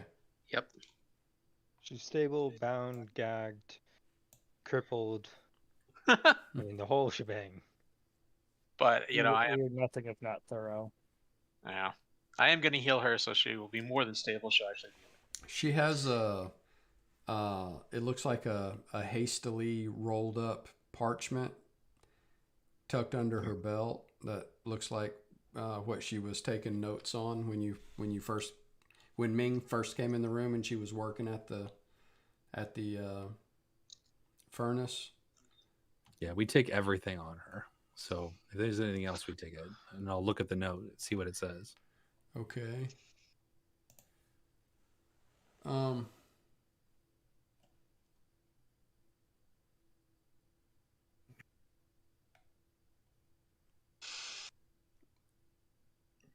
It's written in what looks like some kind of weird shorthand, and you'd need to do something to figure it out or try to read it. What would that be? Arcana, investigation, history, animal handling? I mean, it would have to be something that would let you read a language that you don't know. So it's definitely a language we don't know. Yes. Okay. Well, we can ask her what it is when she wakes up. Okay. So, Walt, you do 8 healing, right? Mm-hmm. Yep. All right. She gets 8 hit points back and I guess wakes up. All right. So she comes to, and as soon as she comes to, she immediately starts trying to fly back to the ceiling, because she can tell that she can still fly. Mm-hmm. Well, I'm she's still holding her down. Yeah, she's bound. She's tied to like that pipe. Right. Okay. So, Well, I don't think she needs to flap her arms or anything. No, Oh, she she's doesn't. tied to the pipe. But I mean, if you have her bound and restrained, then she tries to take off but can't, and she starts, chewing at the gag and mumbling. Meng holds a readied firebolt in her hand, like right next to her face. Says, "I don't think you're going to be going anywhere. Suggest you settle down. This is going to become very unpleasant for you." My little friend here means what she says. Just quiet yourself down and you won't get hurt. You can tell by the look on her face and the way she's struggling against the rope, and sounds like she's trying to screech at you through the gag, that she's enraged. Her eyes are bugging out with rage. All right. Well, like a unruly toddler, we can just let her scream until she tires herself out. We got time. Eventually, she gets exhausted enough. We can talk to her, but Meng will just hold the firebolt right next to her until she stops. All right. Well, she struggles like that for a good bit, just acting like she's going to bust out of these ropes any second and incinerate all of you. And she does eventually tire out, and she just kind of lays there and glares at all of you, breathing heavily. And how's her knees? They're pierced by an arrow. Yeah. Well, Meng took that out before we revived her, because I don't want her to be in horrible pain while we're trying to have a conversation. So, would that be worse? No, if Walt, no, if you take the arrow out, Walt heals her. Hopefully, that will close the wounds at least. Okay. Is it still? Yeah.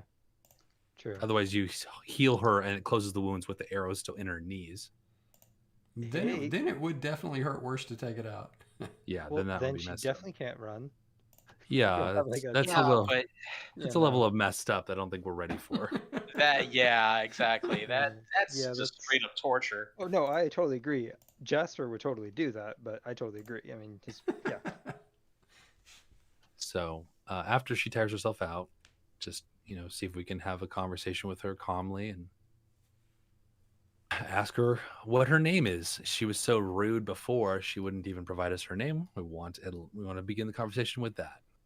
As soon as you take the gag off, and she takes a couple of ragged, deep breaths, and she says in a raspy voice, "How dare you? This is my lab. This is my alchemy furnace. You know nothing of these things. How dare you intrude on this? Gellert will never tolerate these intrusions. You'll be destroyed." No, You Gillett say the that while gruesome. tied up. Yeah, was your lab, was your furnace. Yeah, this Gellert guy probably, well, if we beat you, maybe he'll give us this area. Peasants like you would never know how to even begin using this magnificent machine. Oh well, I guess we'll break it. You mustn't. Don't touch it. It's ours now. Actually, we've been here a while. Can we start to understand what it does? Or at least could Mang try to? Yeah, can I make an alchemy check to start to, start to talk about what I've read from her notes and, oh yes, you're working on blah blah blah, blah. I don't know obviously everything, but enough that I know, it's not like I know what I'm talking about.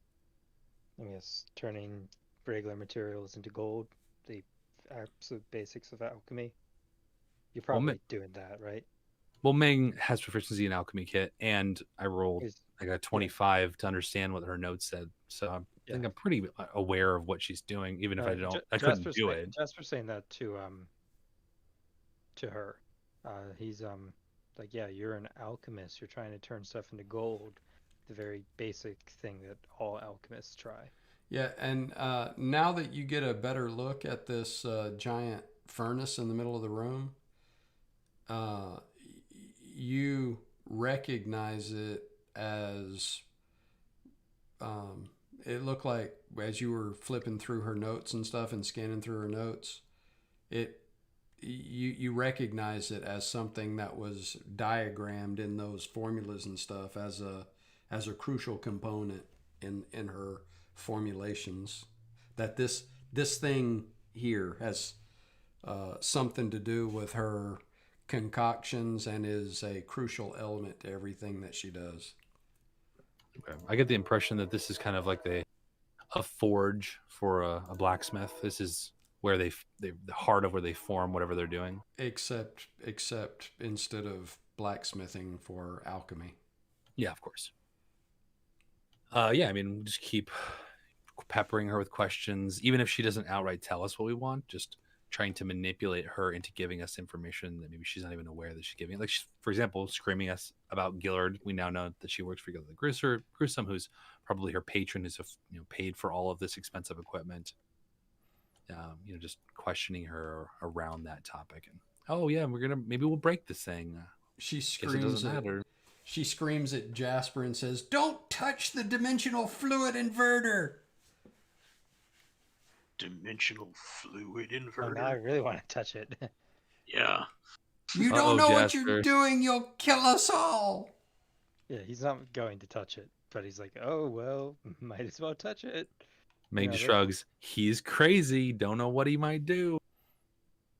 The vibratory flux damper has to be set precisely. Yeah, I'll wing it, a little bit on this side, a little bit on that, twist this. I'm just like, I'm going to walk over towards wherever the gears and stuff, and I'm not going to touch anything. The magnetic discharge compressor will blow up and kill us all. You sure you're not an actor? What does this do right here? Roll 3d12. I'm not touching anything. Just want to make sure that's clear, because it's like, oh crap. But yeah.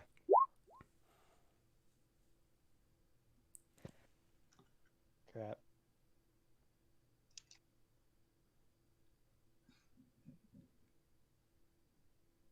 She says, as you start to gesture toward it and move to it like you're going to touch it and start tweaking some settings, she says, the vibratory transfer pump is set and mustn't be touched, mustn't be changed. You'll alter all of my formulations.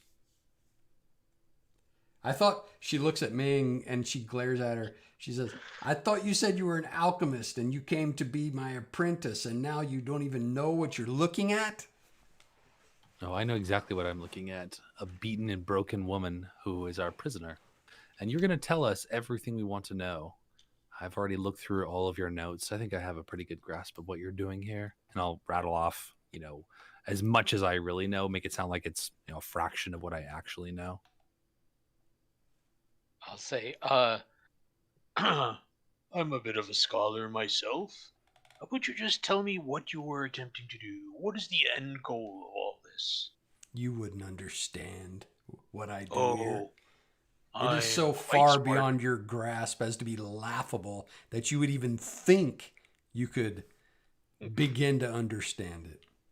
Then just tell me, and maybe I won't understand. Yeah, if you can find the helical plate overdrive, I'll tell you what it does. How about that? Would Ming know where that is, or is she just BSing us? You can roll your alchemy with intelligence.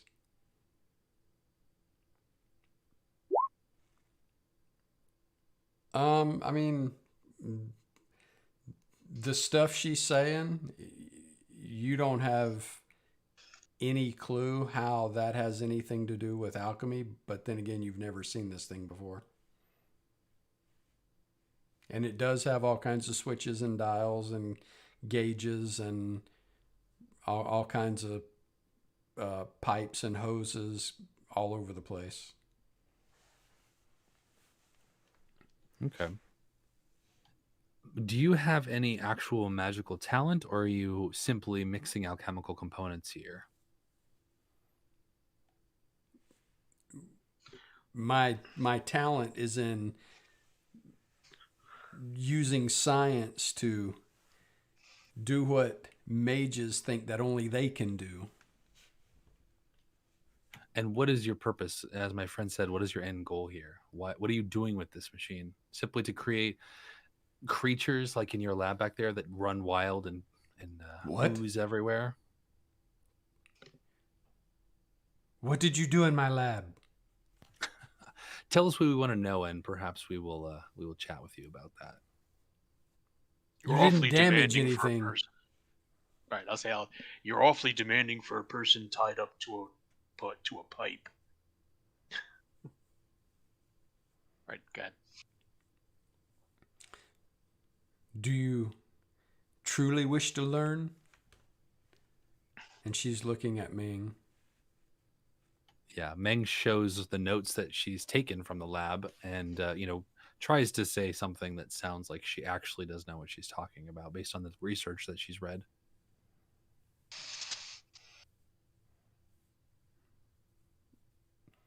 When she recognizes that, or I guess I should say, when she realizes that you actually can recognize some of her diagrams and stuff, and even though you don't know her shorthand and her sigils for the different parts of the formulas, you express yourself in such a way that she gets a pretty good idea that if you knew the ciphers, you would be able to get a pretty good grasp on what she's doing. And she says, if you truly want to learn the art of alchemy, I can take you to heights that you'd never dream of.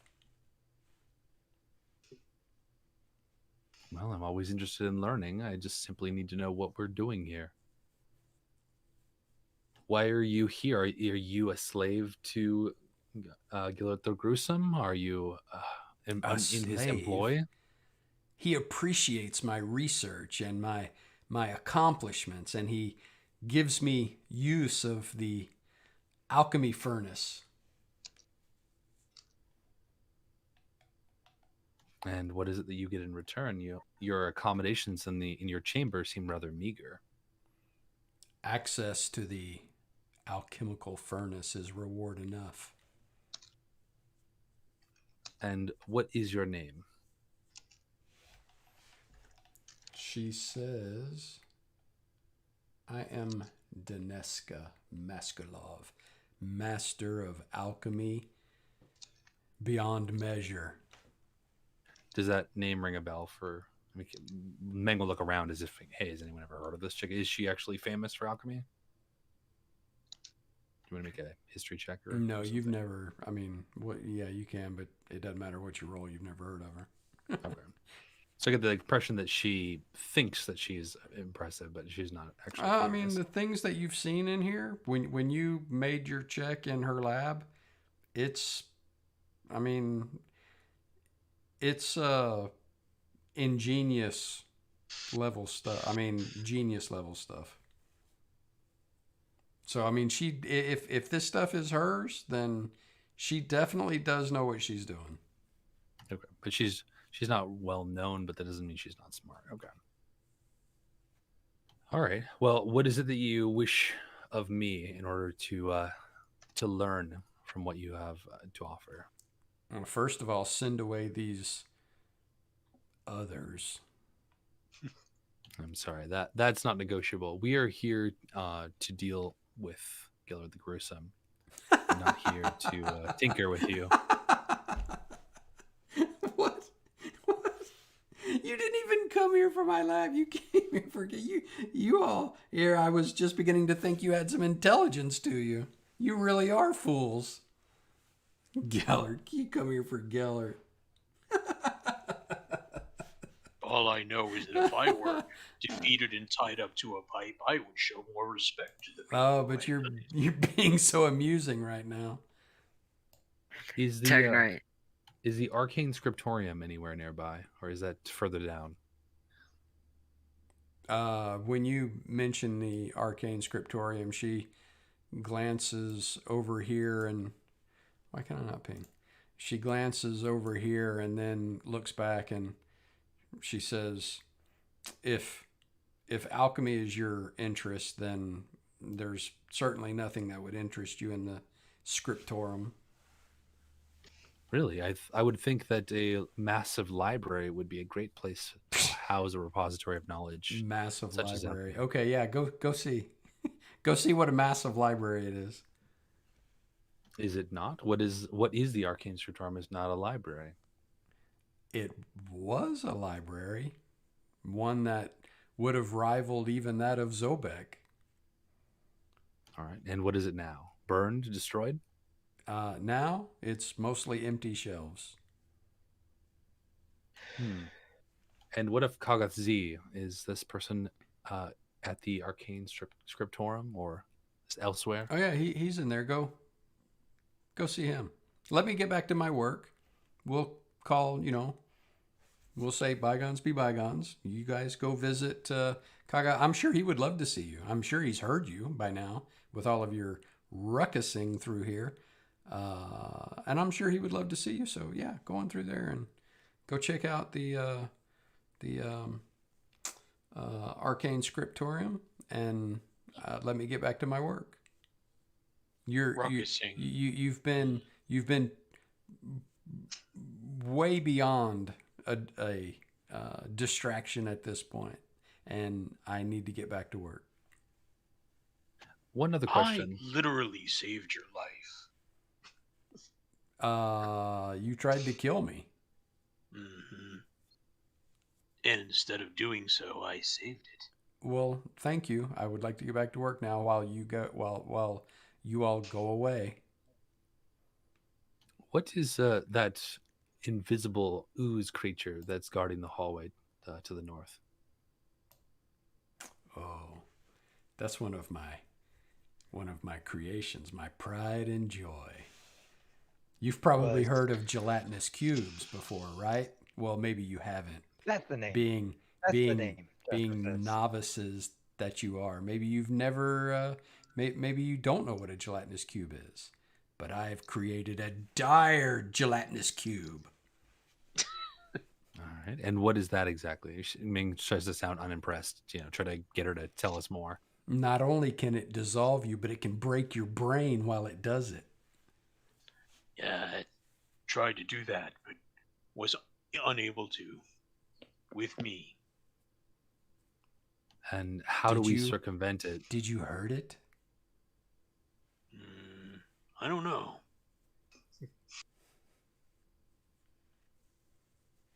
There is no circumventing it.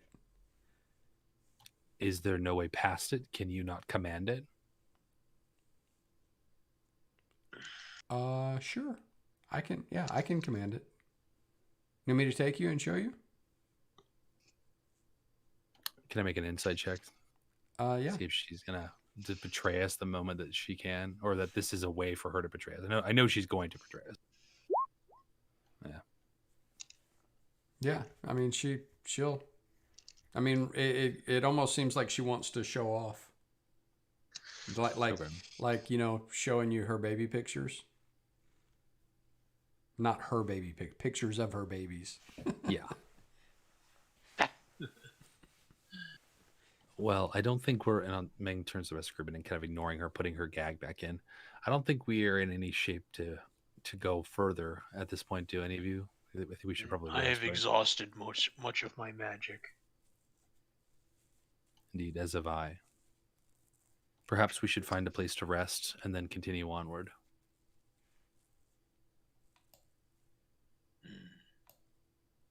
What about her?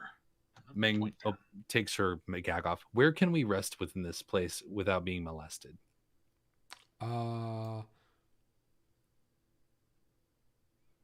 You can take me back to my lab and we can rest in there. Are you sure? I hold out the firebolt again. If we are attacked or disturbed in any way during our rest, you will be the first to die. Think long and hard. Is this really the best place for us to rest? Sure. All right. I mean, if she's telling the truth, or if I believe she's telling the truth. I'll insight her myself. Okay. Yeah. I want to do that too. Incredible. Yeah. She. Yeah. She does want to go back to her lab, and she wants to take all of you with her because she thinks she will have an advantage there. She's eager to go there. I'll put it that way.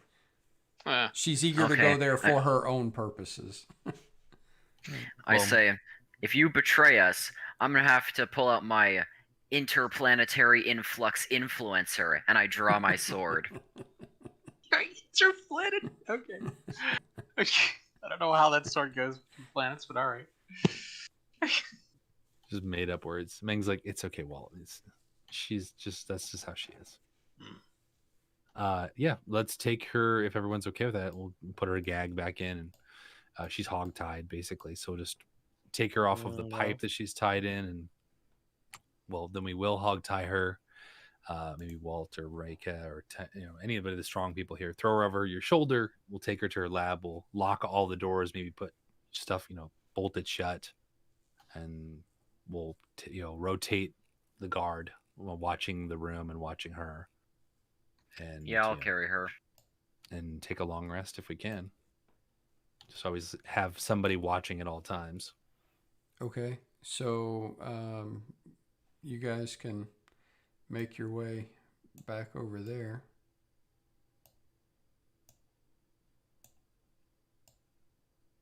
Hold on. She's, being carried by Walt or something. Yeah.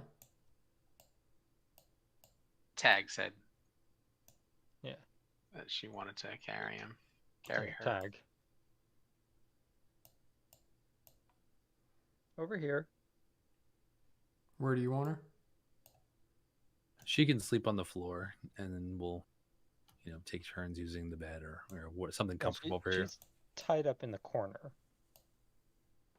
Like, yeah. When she sees her busted vats in the middle of the room, and she can tell they've been ruptured, she is extremely distraught. She says, "You've destroyed my experiment. Do you know how much time and work went into that?" Your filthy elemental creatures are responsible, not us. Yeah, it's because you trespassed where you weren't welcomed. You can try to blame others all you want, but it was your fault. I'm just shove the gag deep into her mouth, shut her up. All right. So we can tie her to something sturdy and then lock all the doors. Close every door, lock it. And I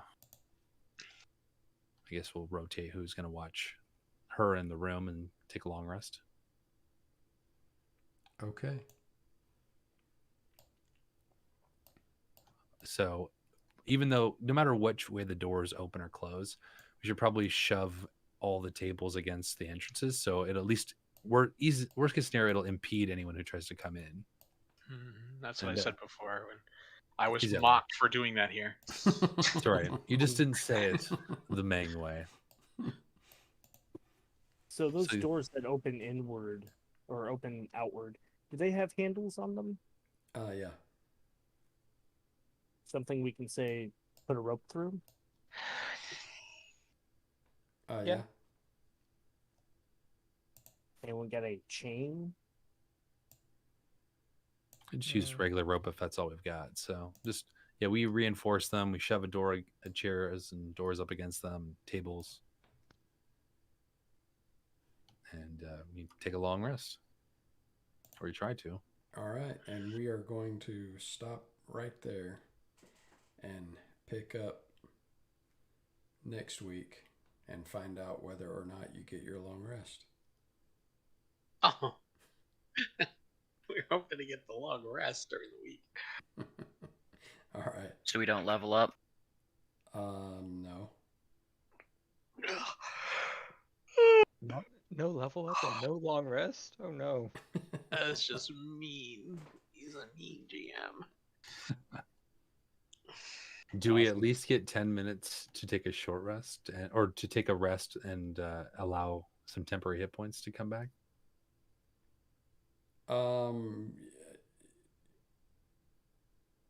Yeah, I mean, when we come back next week, you'll know whether you got a long rest or not. I don't want you to take a long rest now. And then something happened and you don't get a long rest. So that's why I'm saying wait until next session before you actually apply it. Is there a button for long rest in Roll20? There is. No. There is? There's not? I thought there was. Not that I know of. I mean, I know there's one game I played that they had like a toggle bar at the top, sort of like how the Foundry did it. But I was looking around the character sheet and I couldn't find it. It's probably something with the API, some sort of specialized thing. I thought there was a long rest on the character sheets. Not that I've ever seen. No, Unless there's somebody one programmed it. There's one in D&D Beyond, too. Yeah. I think it was a program thing that the guy did. Yeah, okay. API script. Well, straight away what I'm saying is if we take 8 hours or 10, probably because we have to rotate, that's a long rest. We may not get 10 hours. But if we take an hour, we get short rest. Maybe we don't get an hour. If we take 10 minutes, Meng can at least inspire everyone so we have 9 temporary hit points. Yeah. Is 10 minutes too much? We're too uncertain? No. So we could at least take 10 minutes of relaxing and eating to get temporary hit points. Right. Okay. So at least we have a buffer for some of us who that 9 hit points is almost doubling our hit points. Yep. So everybody, including Shuck, has 9 temporary points. All right. That gives at least a little breathing room. I really don't want to tempt fate, but I didn't take a single point of damage. Wow. In that last fight. Yeah, I hid behind an illusion at the door. So that's what wizards are supposed to do. If I was running around inside there, I'd probably be dead. Exactly. Did we get the 9? Did you just say the 9 temp? Yeah, so we at least had 10 minutes to do a brief Yeah. recounting as Meng recounts the tale of our fights, and definitely livens it up. And Walt, he was an epic illusionary master, and Rika, she braved into the depths of the alchemical wasteland. Jasper could be a tale in and of himself. You're goddamn right. And tag pinned her to the ceiling. Exactly. Yeah, just everyone is an epic tale. Except for this Boom, love. who is literally worthless. Boom's great. He's holding that, Boom's gonna come down, and it turns out that there's an entire like incursion of bandits, and Boom held them all off at the entrance to Scarlet Citadel. Or Boom is gonna come running in with a bunch of bandits behind him. Hey guys, I need help. Yeah. Save me. Yeah. Yep. All right. Or he's gonna come, or he's just gonna find a hidden treasure room and just go back to the Scarlet Town and just live it up for a little bit. All right, I'm going to end the stream there, and I will